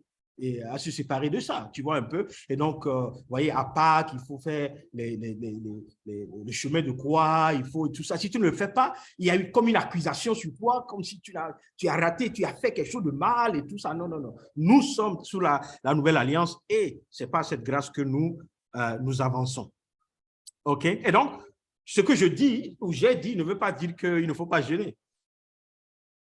Mais ça veut dire simplement qu'on ne jeûne pas pour être juste, vous voyez, ou bien parce que c'est un devoir légaliste. Non, ce n'est pas ça. OK? Non. Pourquoi est-ce que je dis ça? Tout simplement parce que le Nouveau Testament n'a pas condamné le jeûne. OK? On a retrouvé, par exemple, dans Matthieu 5, 7, Jésus même a parlé de ça. OK? Et ce que l'ancienne alliance condamne, c'est la motivation qui est derrière le jeûne. C'est la motivation. Je l'ai dit au départ, tu vois, tu peux être dans une assemblée quelque part où il y a des gens qui viennent toujours avec l'idée de jeûne pour montrer qu'ils sont forts spirituellement. Mauvaise motivation. OK? Ou bien même des fois, c'est pour voir comment est-ce que les jeunes chrétiens vont réagir. Est-ce qu'ils vont pouvoir le faire? Si tu rentres dans un jeûne comme ça, ou bien si c'est la mauvaise motivation. Et la motivation, vous connaissez l'histoire, vous connaissez Jésus-Christ, sa marche quand il était ici au milieu des pharisiens et tout le reste. La motivation était importante pour lui. Ce que les yeux des hommes voient, c'est pas ça qui... pour Jésus, ça c'est rien. Parce qu'il voit derrière, il voit la motivation. Il voit la motivation. Donc, c'est important pour nous de ne pas laisser tomber ce côté. Il faut que, quand tu veux jeûner, il faut que tu aies une bonne motivation. Et c'est pourquoi je dis, c'est mieux que ce soit sur instruction du Seigneur lui-même, que tu rentres dans un temps de jeûne. OK? Ensuite, dans le Nouveau Testament, on a vu aussi que Jésus s'attendait à ce que ses disciples jeûnent. N'est-ce pas? Est-ce que quelqu'un se souvient du passage dans lequel Jésus a parlé du jeûne à ses disciples? Non, même pas à ses disciples, des gens qui sont venus poser des questions à Jésus par rapport à ses disciples sur le jeûne. On lui a dit justement pourquoi tes disciples ne jeûnent pas. OK. Et il a dit, parce que les amis du marié font la fête pendant que le marié est là, mais une fois qu'il est parti, ils jeûneront. Okay. Et, quand ils essaient de chasser un démon, ils n'y arrivent pas, et Jésus leur dit pour ce démon-là, pour ce genre d'esprit, il faut c'est par la prière et par le jeûne. OK. Et il dit ce genre de démon ne sort que par le jeûne et par la prière. Oui. OK. Et donc, il a dit aussi que, bon, tant que le maître est avec eux, ils n'ont pas besoin de jeûner. Mais le temps viendra. Ils seront appelés à jeûner. Donc, on voit clairement que même dans les dires de Jésus et puis dans le Nouveau Testament, le jeûne n'est pas interdit. OK? Et le jeûne demeure même quelque chose, une bonne action à faire. OK, encore une fois, je veux faire très attention. OK, pas dans le sens rituel des choses, mais si la motivation est bonne et que c'est ce que Dieu veut que tu fasses, moi je dis toujours, ce que je sais par expérience, c'est que, vous voyez, ce n'est pas les actions que Dieu va faire quand tu jeûnes, mais c'est surtout ce que Dieu va te dire quand tu jeûnes. Et ça, c'est important. C'est-à-dire, même dans les situations dans lesquelles tu te trouves, c'est Dieu qui va te donner, il va te parler par rapport à la situation, il va te donner une instruction. Il y a tellement de choses que Dieu veut faire avec ta vie. Et quand tu es tout le temps busy, tout le temps, je sais pas, les yeux en l'air, tu n'es jamais focalisé sur le Seigneur, il s'arrête un moment, il dit, viens, let's talk, viens, on va parler. Viens, on va discuter. Et un des moyens d'arriver comme ça dans la présence de Dieu, c'est d'abandonner toutes choses, et principalement la nourriture et tout, et puis se focaliser pendant un temps sur Dieu et dans la présence de Dieu. OK? Je connais des pasteurs qui ont dit, oui, tu sais, mon ministère est puissant, je fais des miracles et tout ça parce que avant de commencer le ministère, j'ai jeûné 40 jours. Non, vous voyez automatiquement à qui ils font allusion. OK? Il faut allusion à Jésus avant qu'il ne rentre dans le ministère. Donc, il se dit, si nous aussi on fait 40 jours, on va avoir le même impact que Jésus. Mais si on parle comme ça, on est en train de mal comprendre l'alliance dans laquelle nous sommes. Parce que Christ est passé par là afin que toi et moi, on puisse bénéficier de ce qu'il a accompli. Est-ce que vous voyez un peu? Et donc, nous ne rentrons pas dans un jeûne parce que nous voulons copier ce que Jésus a fait. Nous rentrons dans un jeûne parce que nous comprenons ce qu'est le jeûne. OK? Tout ce que Christ a fait a confronté le diable et puis tout ce qu'il a fait après les miracles et toutes ces choses. Vous voyez, il n'a jamais dit que c'est, comment on dit ça, c'est avant de faire telle chose, il faut jeûner 40 jours, avant de faire telle chose, il faut jeûner 30 jours et tout ça, il n'a pas dit ça. Et donc, on doit être motivé par ce que nous entendons de Dieu. La base, c'est que nous savons que le jeûne fait partie aussi de notre alliance, puisque le Seigneur lui-même en a parlé. OK? Mais il n'a pas ajouté autre chose. Il n'a pas dit, oui, quand je serai parti, tous les mois, ils vont jeûner 3 jours. Non, si toi, tu dois le faire, c'est parce que tu as une révélation. C'est parce que tu as écouté Dieu, voyez, te parler. Donc, s'il vous plaît, non, bien, je vais dire, s'il nous plaît, ne soyons pas légalistes dans l'approche, vous voyez, dans notre approche par rapport au jeûne. C'est important. OK? Et il y a beaucoup de... Vous savez, parce que il y a une église ici au Togo qui, je ne sais même plus comment il s'appelle, mais ils disent que Dieu les a appelés à retourner aux pratiques de l'Ancien Testament. Oula. Ouais. Et donc, mais je t'assure, c'est une église qui est pleine. Mais Okay. oui, parce que les gens aiment bien être légalistes. Voilà. Et donc, quand tu es dans une situation, par exemple, tu fais partie de cette église et puis tu as un problème, donc le dimanche, quand tu viens à l'église, tu amènes un coq. Waouh. Oui, tu amènes, je ne sais pas, un pigeon, whatever. Et puis, ces choses sont sacrifiées dans l'église. Waouh. Et puis, il utilise la Bible pour dire aux gens que c'est biblique, puisque en réalité, tu peux voir, c'est pratique dans la Bible. Tu vois comment les gens sont méchants. C'est-à-dire, tu conduis des gens vers la mort, tout en leur rassurant que vous allez vers la vie. Et, excusez-moi pour les femmes qui sont connectées, mais c'est comme ça ici dans nos pays. Les femmes sont les plus dans ces églises. Parce que c'est elles qui cherchent que leurs enfants réussissent, c'est elles qui cherchent que leur mari réussisse, c'est elles qui cherchent que, tu vois, elles cherchent tout. Donc, elles sont prêtes aujourd'hui à mener. Et puis, sur l'autel, ils sacrifient ça. Et donc, qu'est-ce qu'ils font avec le sang après? Toi et moi, on ne sait pas. Vous voyez un peu? Et donc, il faut que, je disais tout simplement pour vous dire qu'il faut faire attention pour ne pas aller dans le légalisme qui va nous conduire à la loi. Parce que Christ a dit, si tu veux, la loi, si tu veux être sous la loi, il faut l'accomplir totalement. Malheureusement, on ne peut pas. C'est pour ça que la grâce est intervenue. Si c'est qu'on pouvait, Dieu, s'est géré. Mais non, il a vu qu'on ne pouvait pas. Il fallait une grâce spéciale. C'est pour ça que Christ est venu. Et donc, c'est important qu'on s'échappe du côté du jeûne aussi. On s'échappe de cette attitude, de ces enseignements qui nous disent, voyez, comme si c'est un rituel, c'est un passage obligatoire. Si tu ne le fais pas, tu es en fait sous le truc de la malédiction. Okay? Donc, s'il vous plaît, bon, c'est vrai qu'à Marseille, à Paris et tout ça, ces églises ne sont pas encore arrivées. OK, mais, chez nous ici, c'est important. Aïe, aïe, aïe, aïe. Incroyable.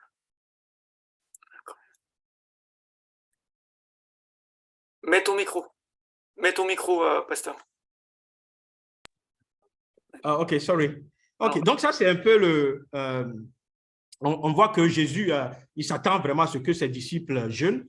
Ensuite, on a vu Jésus-Christ même jeûner dans le désert, n'est-ce pas? Et on sait qu'il a fait 40 jours dans le désert sans jeûner. OK? Et quand vous regardez très bien, les deux motivations pour le jeûne de Jésus en ce moment, c'était quoi? C'était de se préparer au ministère. OK? Et puis, c'est surtout aussi d'affronter le diable. OK? Et donc, nous, on doit comment dire ça? On doit regarder les motivations plus que ce qui s'est passé en réalité. Parce que si on risque de prendre ces choses comme, je l'ai dit, des rituels, si on ne fait pas attention. OK? Mais c'était une motivation parce qu'il a passé ce temps de jeûne. Est-ce que vous savez que Jésus-Christ, avant de choisir ses disciples, il a prié toute une nuit? Et je suis sûr qu'avant de rentrer dans ce temps de jeûne, il a beaucoup prié. Et la Bible dit, c'est le Saint-Esprit qui l'a emmené dans le désert. N'est-ce pas? Même pour être tenté, le Saint-Esprit savait qu'il allait être tenté par le diable. Donc, ça peut nous montrer aussi que, tu vois, le jeûne peut te permettre d'avoir une force spirituelle, c'est-à-dire de développer tu vois, ta réaction spirituelle. Tu vois, non, le jeûne, quand tu ne manges pas et toutes ces choses, tu vois, souvent on dit, tu suppresses un peu ton corps, ta chair. OK? Et donc, c'est comme si tu laisses un peu plus de l'espace à ton côté spirituel, à ton esprit, d'être fort et de résister, hein, aux tentations et toutes ces choses qui peuvent venir devant nous. OK? Et donc, si le jeûne faisait partie de ces tâches importantes par lesquelles Jésus-Christ lui-même a eu besoin de passer, OK? Et donc, on peut comprendre que nous aussi, on ne nous comptera pas ça comme un péché si on passe du temps à jeûner. OK? Surtout à jeûner parce que c'est une instruction de Dieu, surtout à jeûner avec une bonne motivation. OK? Ésaïe 58, je crois que c'est Nazia qui a cité ça tout à l'heure, que vous voyez le jeûne que Dieu aime, c'est ce jeûne qui permet de libérer les âmes, ceux qui sont dans les prisons, les libérer, tout ça, tu vois. C'est à peu près la même chose que Jésus, quand il a jeûné, c'était pour rentrer dans le ministère. Et le but du ministère, c'est ça. Le but du ministère, c'est de délivrer tous ceux qui sont encore sous l'emprise du diable. Vous voyez? Et donc, c'est important pour nous aussi de regarder, vous voyez, à un moment donné, quand tu veux affronter le diable et tout ça, et c'est pour cela que, vous voyez, des fois, nous, quand tu vas en mission dans certains de ces pays, un jour, on était en Côte d'Ivoire. On était en mission en Côte d'Ivoire, et puis, je devais faire, enfin, je vais dire ça comme ça, et prêcher sur une place publique. Okay. Et puis, on est arrivé, et puis il y avait un grand arbre sur la place publique. Un grand arbre, les arbres là qui ont des, je ne sais pas, peut-être plus de 100 ans d'existence ou whatever. Et puis, ceux qui nous ont accompagnés, c'était dans un village, en fait, ce n'était pas une petite ville en réalité, ce n'était pas Abidjan. Donc, on a quitté Abidjan pour arriver. Et ceux qui nous ont amené les pasteurs, ils ne nous ont rien dit.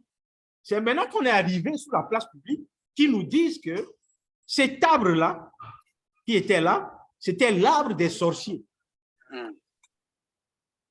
Et c'est là qu'ils faisaient tout, c'est-à-dire tout le village, c'est là où ils faisaient toutes les cérémonies, les sacrifices et tout. Et que dans les arbres habitaient, vous voyez, en Afrique, ils parlaient souvent les hiboux représentent les sorciers quand ils sont en train de voler et tout ça. OK? Alors, ceux qui ne comprennent pas ce mystère, oui, africain, excusez-nous, mais bon, c'est comme ça. Chez nous, les sorciers, ils volent la nuit sous forme des hiboux. OK? Et donc, et tout ça. Et donc, quand on est arrivé, maintenant, ils nous disent que dès que les gens nous voient, les vieux maintenant, qui sont les dépositaires des traditions, ils vont maintenant essayer de protéger l'arbre parce que si nous, on prie, on prêche l'évangile là-bas, ça risque de créer un truc. Et pasteur Jean-Hugues, si tu vois, en l'espace de 30 minutes, tous les vieux du village sont sortis. Même ceux qui ne marchent pas bien, ils ont les chaises et tout. Et donc, ils ont pris les premières places comme ça. Mais tu les vois avec des yeux défiants, en fait. Et puis, tout le monde, après, les gens sont sortis, il y a beaucoup de gens qui sont sortis et tout. Donc, je suis sûr qu'il y a beaucoup qui sont sortis parce qu'ils se disent qu'il va y avoir confrontation. Ils veulent voir ce qui va se passer. Tu vois un peu. Et donc, nous, on devait prêcher l'évangile et tu sais, à des moments donnés, c'est comme si tu vas être influencé et tout. Puis tu te dis, non, tu te fortifies, comme David le dit, tu te fortifies dans le Seigneur. Et tu dis, Seigneur, je vais prêcher ta parole. Et à la fin de la prédication de la parole, la manifestation de délivrance. Quand je le dis, même aujourd'hui, tu vois, il y a une émotion qui me fait. C'est-à-dire, les vieux même sont venus donner leur vie au Seigneur. Alléluia. Ceux qui sont les dépositaires, ils sont venus donner leur vie au Seigneur. Pourtant, le message était plus simple. Je n'ai jamais prêché un message aussi simple. Il n'y a pas eu de complications. Il n'y a pas eu de révélation. Mais le Saint-Esprit lui-même, il a fait ce qu'il avait envie de faire. Et la conviction, vous voyez, la conviction qui était sur cette place, c'était comme si tu peux toucher ça. C'était épais. C'est-à-dire, tu rentres dedans, tu es convaincu. Tu rentres dans cette atmosphère, tu es convaincu. Et c'est comme ça que le Seigneur a opéré de grandes choses, de grands miracles ce jour-là sur cette place-là. Et bon, après, le lendemain, on a quitté le coin. Maintenant, quand on a quitté ce village pour aller dans un autre village, il fallait traverser une grosse rivière. Et on était en barque avec mon équipe. Vous savez que l'ennemi, il est menteur. C'est quand on est arrivé maintenant en plein milieu de l'eau que maintenant, il me met dans ma pensée qu'il va avoir des contre-attaques par rapport à ce qui s'est passé. Et puis, à un moment donné, j'ai commencé par avoir froid. C'est comme si une peur sur la barque. Et le gars qui nous conduisait, c'est à ce moment que lui, il a choisi pour nous annoncer qu'au milieu de l'eau, là où on était arrivé, c'est là où se trouvaient les crocodiles.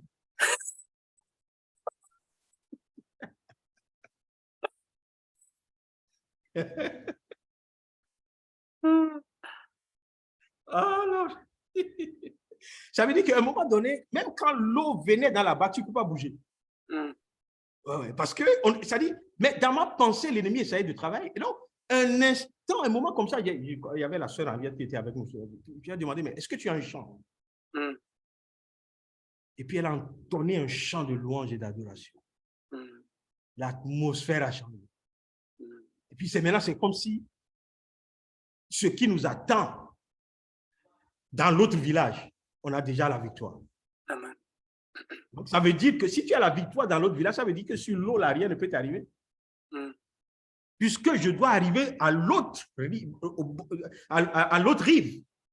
Parce que c'est là où se passe la suite de la mission. Et c'est comme ça que le Seigneur nous a protégés. Je disais tout ça pour vous dire tout simplement que c'est une des raisons pour lesquelles, souvent, vous voyez, quand on va aller en mission, on passe du temps à gêner pour chercher la face de Dieu. Par rapport à la mission, parce qu'il y a des choses sur le terrain que tu ne connais pas, que seul le Saint-Esprit peut connaître.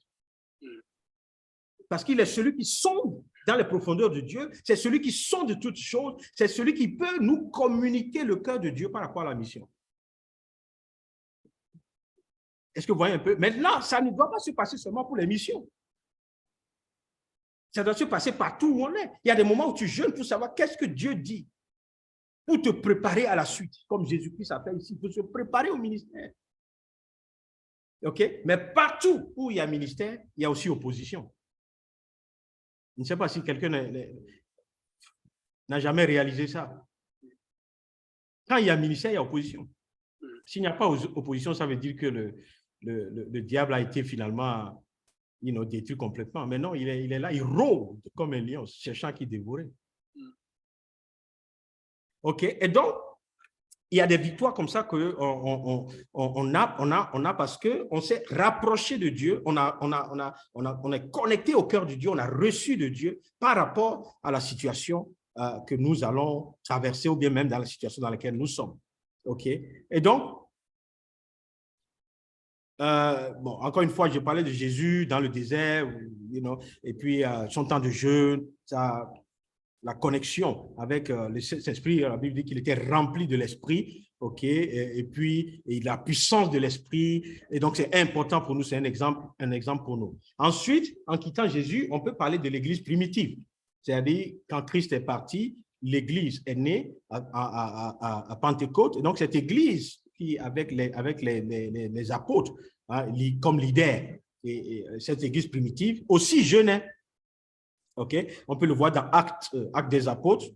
OK? Ils ont vraiment valorisé le jeûne. Et ils jeûnaient. Ils ont jeûné, par exemple, quand ils choisissaient des missionnaires. OK? En fait, vous voyez, ils ne le font pas juste parce que, ils le font parce qu'ils veulent, comme je l'ai dit tout à l'heure, préparer le chemin. Et ils jeûnent aussi parce qu'ils savent que malgré qu'ils ont marché avec Jésus, ils ont besoin de Dieu pour la suite. Et donc, le jeûne leur permet d'avoir, tu vois, souvent c'est dans les temps de jeûne que Dieu leur parlait. Dans leur temps de jeûne et de prière, Dieu m'a dit, même moi, cet homme de côté, envoie celui-là ici et tout. Et c'est important pour nous d'avoir ce réflexe pour considérer la direction de l'Église, la direction de nos vies, concernant la direction de notre assemblée, de tout ce que nous faisons. Nous avons besoin de la direction de Dieu. OK? Donc, Actes chapitre 13, de verset 2 au verset 3. OK? On va lire ces passages-là rapidement, si quelqu'un peut m'aider. Acte 12. Pendant qu'ils célébraient le culte du Seigneur et qu'ils jeûnaient, le Saint-Esprit dit, « Mettez-moi à part Barnabas et Saul pour l'œuvre à laquelle je les ai appelés. » Alors, après avoir jeûné et prié, ils leur imposèrent les mains et les laissèrent partir. Parfait. OK. Donc, ça illustre un peu ce que je viens de dire tout à l'heure. Vous voyez, ils n'ont pas choisi ces missionnaires-là par hasard. Ils les ont choisis parce que c'est certainement le choix de Dieu. Et pour arriver à ça, ils sont passés par un temps de jeûne qui a permis vraiment qu'ils soient comment dire, connectés à Dieu à travers la prière. Ils ont reçu cette direction. Et donc, c'est important pour nous aussi de savoir ça. Même quand on envoie les gens de nos églises, pas forcément parce qu'il va être pasteur et tout, non. Même dans les petits groupes de maison et toutes ces choses, on cherche la face de Dieu. Parce que des fois, on a l'impression, vous savez que tu peux voir quelqu'un aujourd'hui, puis je dis, waouh, lui là, non, il est vraiment rempli du Saint-Esprit, juste parce que c'est lui qui crie, c'est lui qui saute et toutes ces choses. Mais vous voyez, derrière, la motivation véritable de cette personne, seul le Saint-Esprit connaît.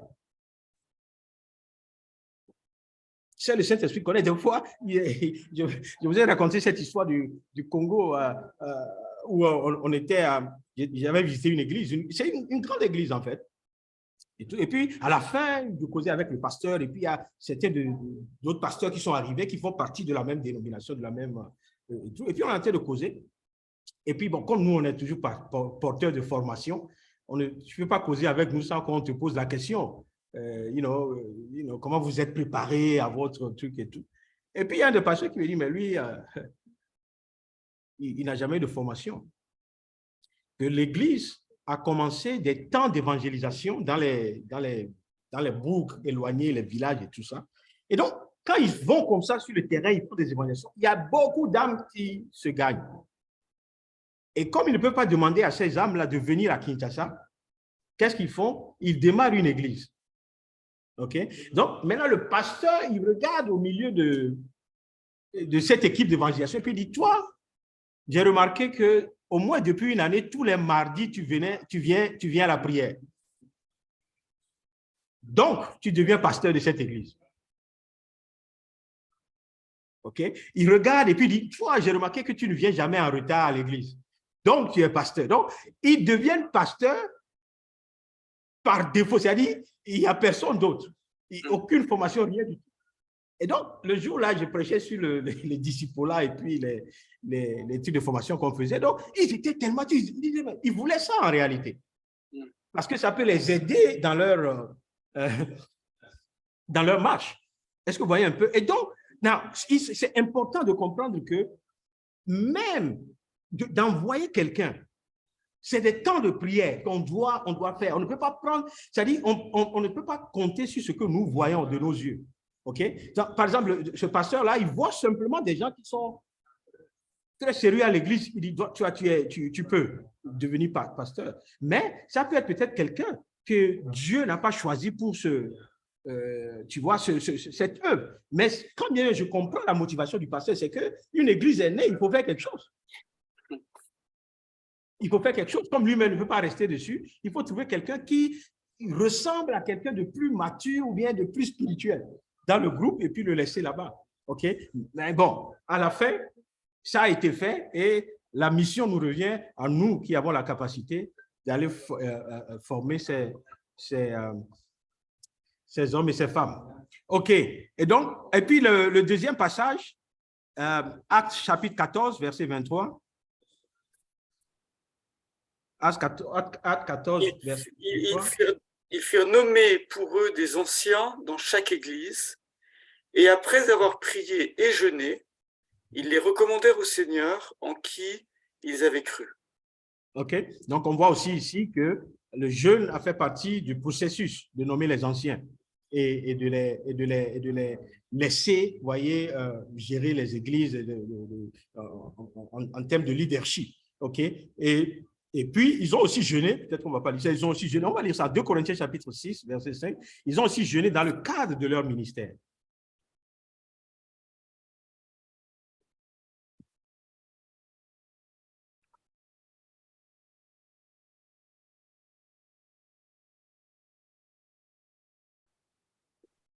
Alors, nous nous rendons à tous égards recommandables, comme serviteurs de Dieu, par beaucoup de persévérance, dans les tribulations, dans les privations, dans les angoisses, sous les coups, dans les prisons, dans les émeutes, dans les travaux, dans les veilles, dans les jeûnes.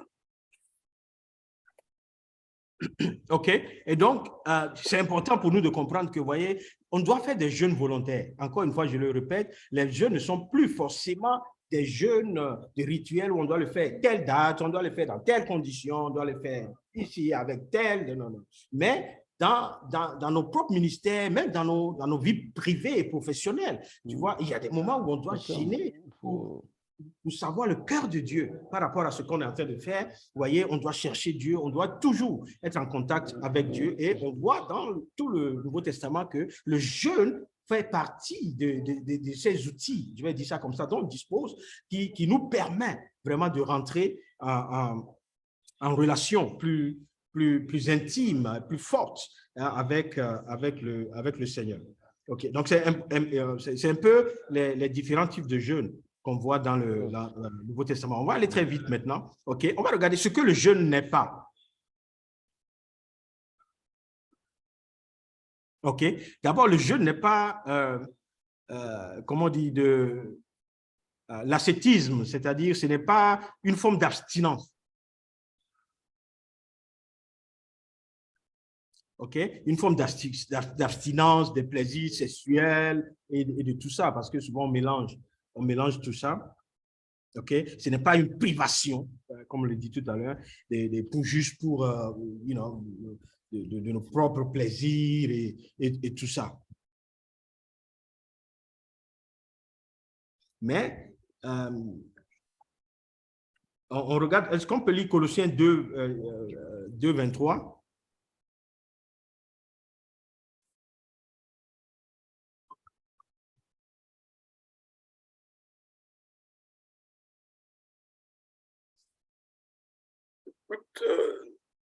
Donc, si vous êtes mort avec Christ au principe élémentaire du monde, pourquoi, comme si vous viviez dans le monde, vous laissez-vous imposer ces règlements, ne prends pas, ne goûte pas, ne touche pas?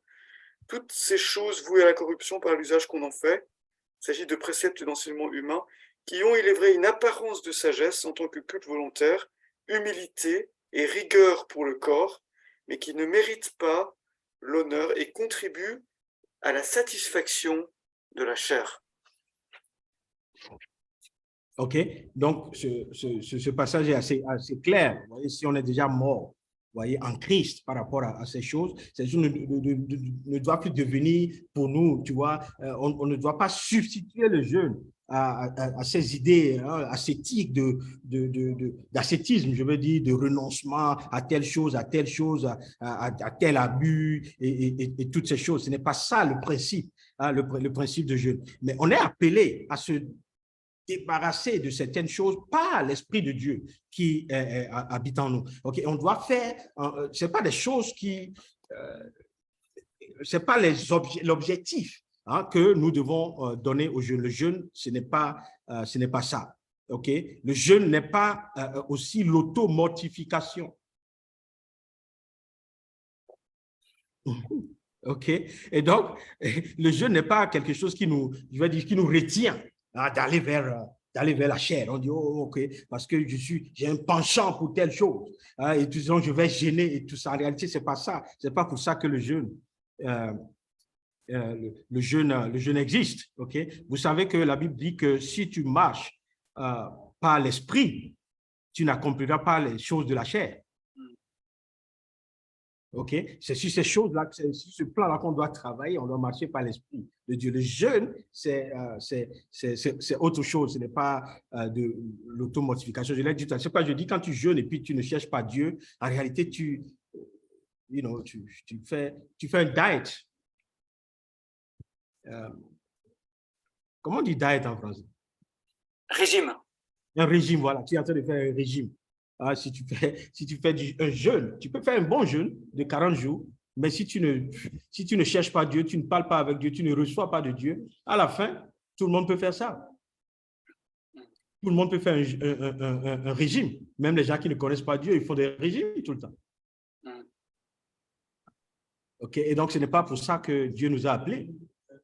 Okay? Je ne dis pas que c'est mauvais de faire un régime, hein, mais je dis on ne peut pas l'appeler jeûne s'il n'y a pas cet élément de communication avec Dieu.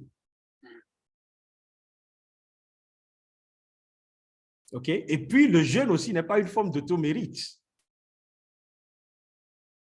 OK?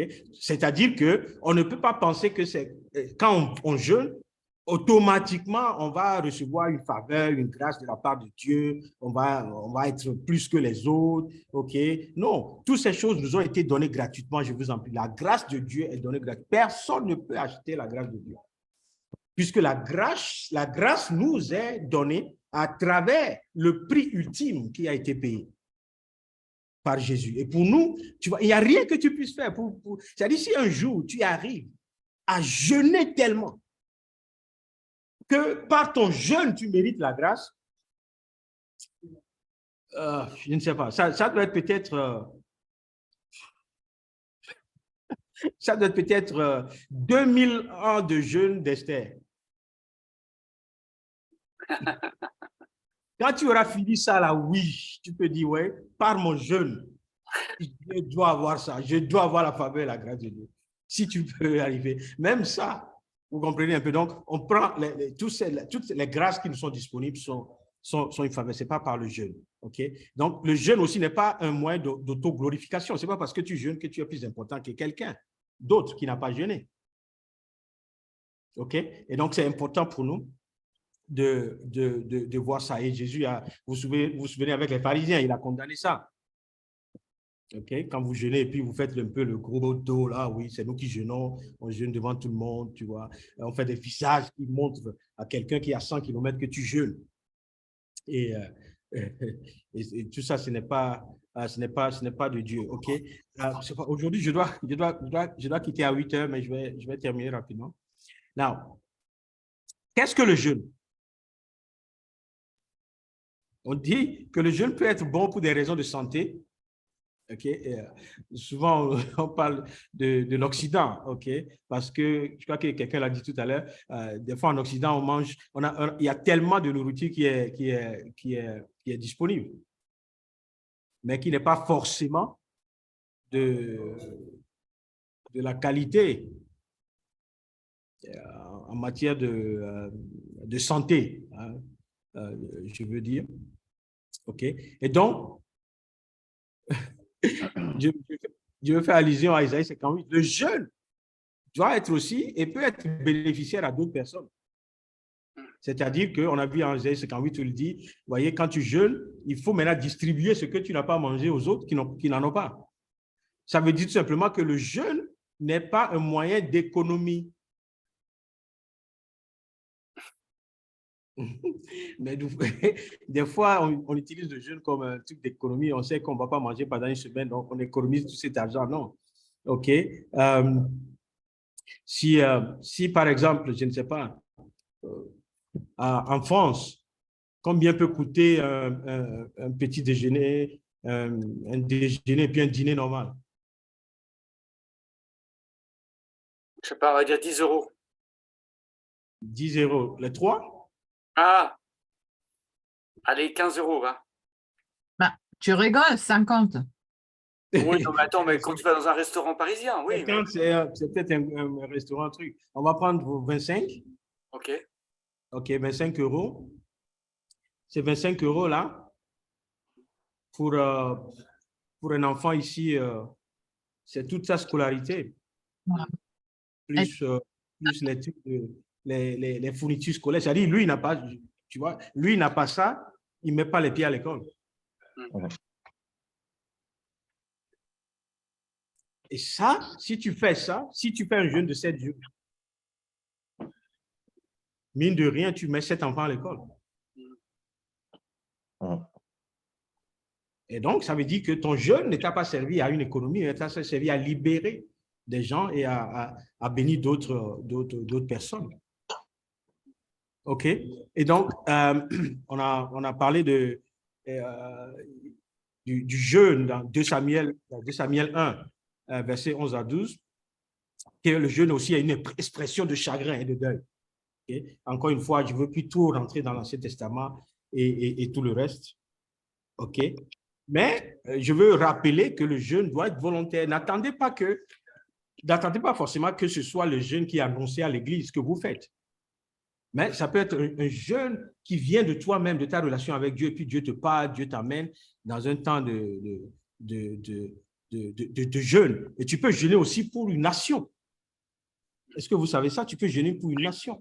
Je l'ai dit tout à l'heure, quand on se prépare, par exemple, pour une mission dans une nation, on jeûne pour cette nation. On jeûne pour voir les conditions. On jeûne pour voir ce que Dieu est en train de faire dans cette nation. On jeûne pour Il y a des choses qu'on entend, par exemple, dans les journaux et tout ça, mais on ne peut recevoir que la lecture spirituelle de la situation à travers ce que Dieu nous dit. C'est pour cela que c'est important qu'on puisse passer par des temps de jeûne, comme ça, OK? Encore une fois, pas un rituel, mais une expression de notre relation avec Dieu, de ce que nous voulons vraiment chercher Dieu, nous approcher de Dieu, OK? Sinon, le jeûne, on a fait des jeûnes et des jeûnes. On a fait des jeûnes et des jeûnes, OK? Donc, je comprends. Je comprends que,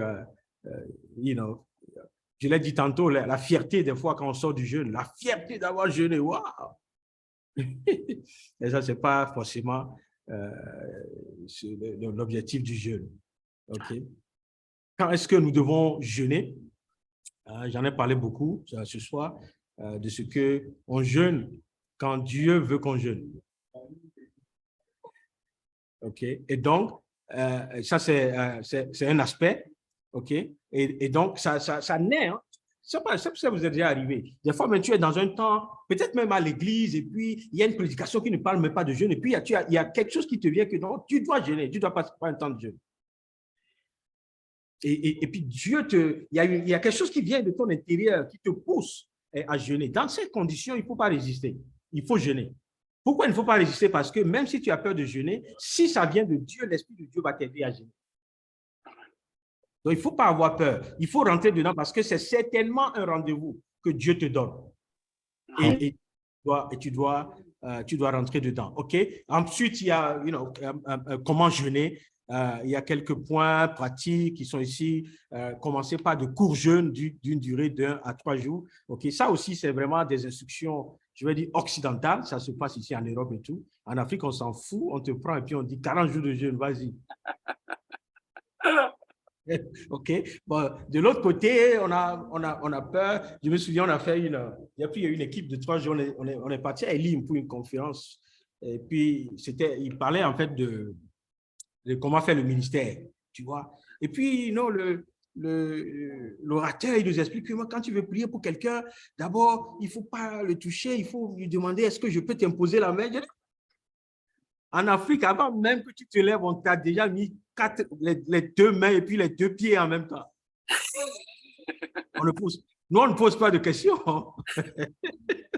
OK? Parce que l'autre a dit non, ça peut l'offenser si tu lui imposes la main comme ça. OK.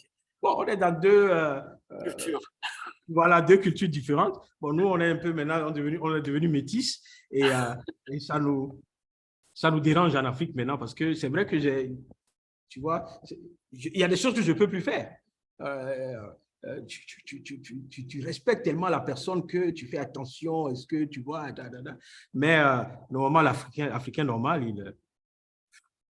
il te compte pas, hein? Il te met simplement et puis il avance. OK? Donc, il ne regarde pas combien de temps tu es chrétien et puis te dit non, il faut jeûner d'abord 1 jour et puis 3 jours et tout. En Afrique, On dit l'église fait 40 jours, fait 40 jours. Si tu ne fais pas 40 jours, tu es considéré comme quelqu'un qui a rétrogradé. Non, mais c'est très intéressant le fait que ce que nous apportons est très utile parce que on peut maintenant enseigner aux gens les principes qui sont réellement bibliques. Tu vois, ce n'est pas seulement cette folie, je veux dire, passionnelle de chrétiens africains qui, c'est-à-dire, c'est la passion. Vous voyez, c'est-à-dire, même quand on veut faire une onction d'huile, on verse toute l'huile sur ta tête. Oui, on ne fait pas de calcul. On prend l'huile et puis brrr, on met dans un récipient, on verse sur toi. Et puis tu es content, tu n'as même pas le droit de nettoyer. Parce que plus tu nettoies, tu enlèves l'onction. OK, anyway. Donc, voyez, il faut jeûner, il faut apprendre à jeûner. Hein, il faut petit à petit pour arriver. Il ne faut pas, tu vois. Et puis, il dit ne vous privez jamais d'eau. À jeun, on l'a dit tout à l'heure, une personne peut vivre longtemps sans boire, OK? Sans manger. Sans manger. Mais sans boire, ça devient difficile. La première fois, quand j'étais là, on a fait ce jeûne de... Je peux faire un petit commentaire. OK.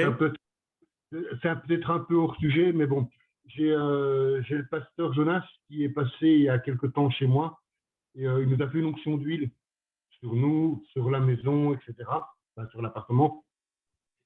Et comment ma fille voulait frotter sa tête, je lui ai dit non, tu ne frottes pas. C'est une onction d'huile, ça ne peut pas partir. Il en a mis sur les vitres. La trace qu'il a mis est toujours là. Je refuse qu'on lave la vitre. Voilà. L'onction, elle est là, elle ne doit pas partir. C'est vraiment l'esprit, hein, l'esprit africain de ces choses. L'huile peut rester là-bas des années, hein, ils ne nettoieront pas. Ils peuvent nettoyer tout autour, mais ils ne toucheront pas à l'huile là. Parce qu'ils vont te dire, mais c'est le prophète qui a déposé ça là-bas. Et là, on ne touche pas. Et là, tu vois un peu, bon, c'est la culture africaine. Ils ont pris ça, ils ont transporté un peu ce qu'ils avaient dans leur propre culture. Et puis, ils ont, tu vois, christianisé ça un peu. Et puis, c'est resté comme ça. Bon, anyway, il faut boire. Et puis, bon, on parle des maux de tête. Souvent, quand tu commences par jeûner, tu as ces trucs. Et puis, il y a le jeûne partiel aussi. OK, moi je dis souvent, tout ça doit être sous inspiration divine. OK, c'est ce que Dieu est en train de dire. OK, et donc, bon, voilà. Rappelez-vous que la nourriture est un don de Dieu. Mais rappelez-vous aussi que le jeûne est biblique. OK, et donc, voilà, c'est à peu près tout. Merci, Pasteur Déo. Dommage que je dois partir rapidement. On va y aller, je sais. On te bénit. On te bénit. Oui. Merci. OK, à plus. Hein. Bonne soirée, merci. Merci d'avoir répondu à mes questions surtout. D'accord avec le jeune. Oui, je te donnerai la réponse, Ahmad. OK, d'accord, merci. Il a toujours répondu à mes questions, c'est bon déjà. Ah, OK, d'accord. Ça va. Super. OK, les amis. Bon, merci Seigneur pour toutes ces choses qu'on a entendues. Je vous propose qu'on prie simplement et qu'on demande à Dieu de nous parler, on est peut-être, il y a des phases dans notre vie où on est plus ou moins sensible au Saint-Esprit, on est plus ou moins chargé dans nos têtes ou distrait par toutes sortes de choses. Et juste prier pour dire Seigneur, aide-nous à nous rapprocher de toi, à être plus sensible à ton esprit et être pas sous un joug ou sous quelque chose de légaliste, mais juste d'exprimer à Dieu notre désir d'être plus près de lui. D'accord ? Prions comme ça quelques instants. Et puis, ayons le cœur ouvert par rapport à ce que Dieu veut nous demander par rapport à l'enseignement de ce soir. On peut tous prier là où vous êtes.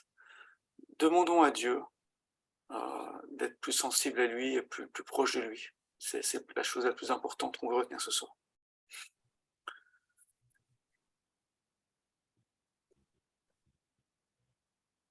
Prie quelques instants là où tu es et approche-toi de Dieu.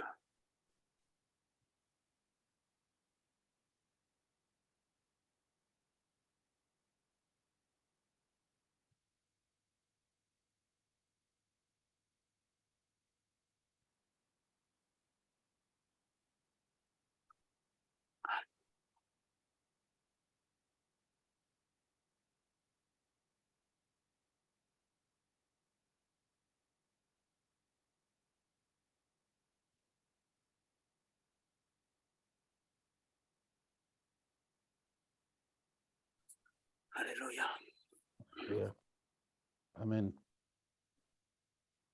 Amen. Amen. Dieu veut nous délivrer de beaucoup de choses.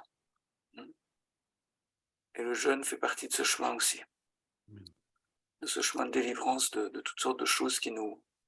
Le péché qui nous enveloppe si facilement, la distraction, les addictions de toutes sortes. Seigneur, viens à notre aide, je te prie pour toutes ces choses. Et aide-nous à être vraiment un peuple qui te cherche, qui te consulte, qui se dispose à te chercher, connaît ta voix et qui sait que le plus important, c'est d'entendre ta voix. Amen. Amen. Ok les amis, Amen. gardez ça précisément dans votre cœur, commencez à le mettre en pratique selon que Dieu vous conduit. Amen. Et on se retrouve donc la semaine prochaine. Jean-Luc, s'il te plaît, Oui, je t'écoute. j'ai besoin de parler à M. Jacquier, père et fils, à la fin. Ok, je vais déjà couper l'enregistrement, accessoirement. Non, continue. J'ai juste un petit problème de logistique que je voudrais discuter avec vous deux. Ok, j'ai peu de temps parce que j'ai un rendez-vous à écart, mais on prend juste 1 minute pour ça. Alors, je vous dis bonsoir tout le monde et on reste juste sur ça. Merci. Bonsoir. Bonsoir.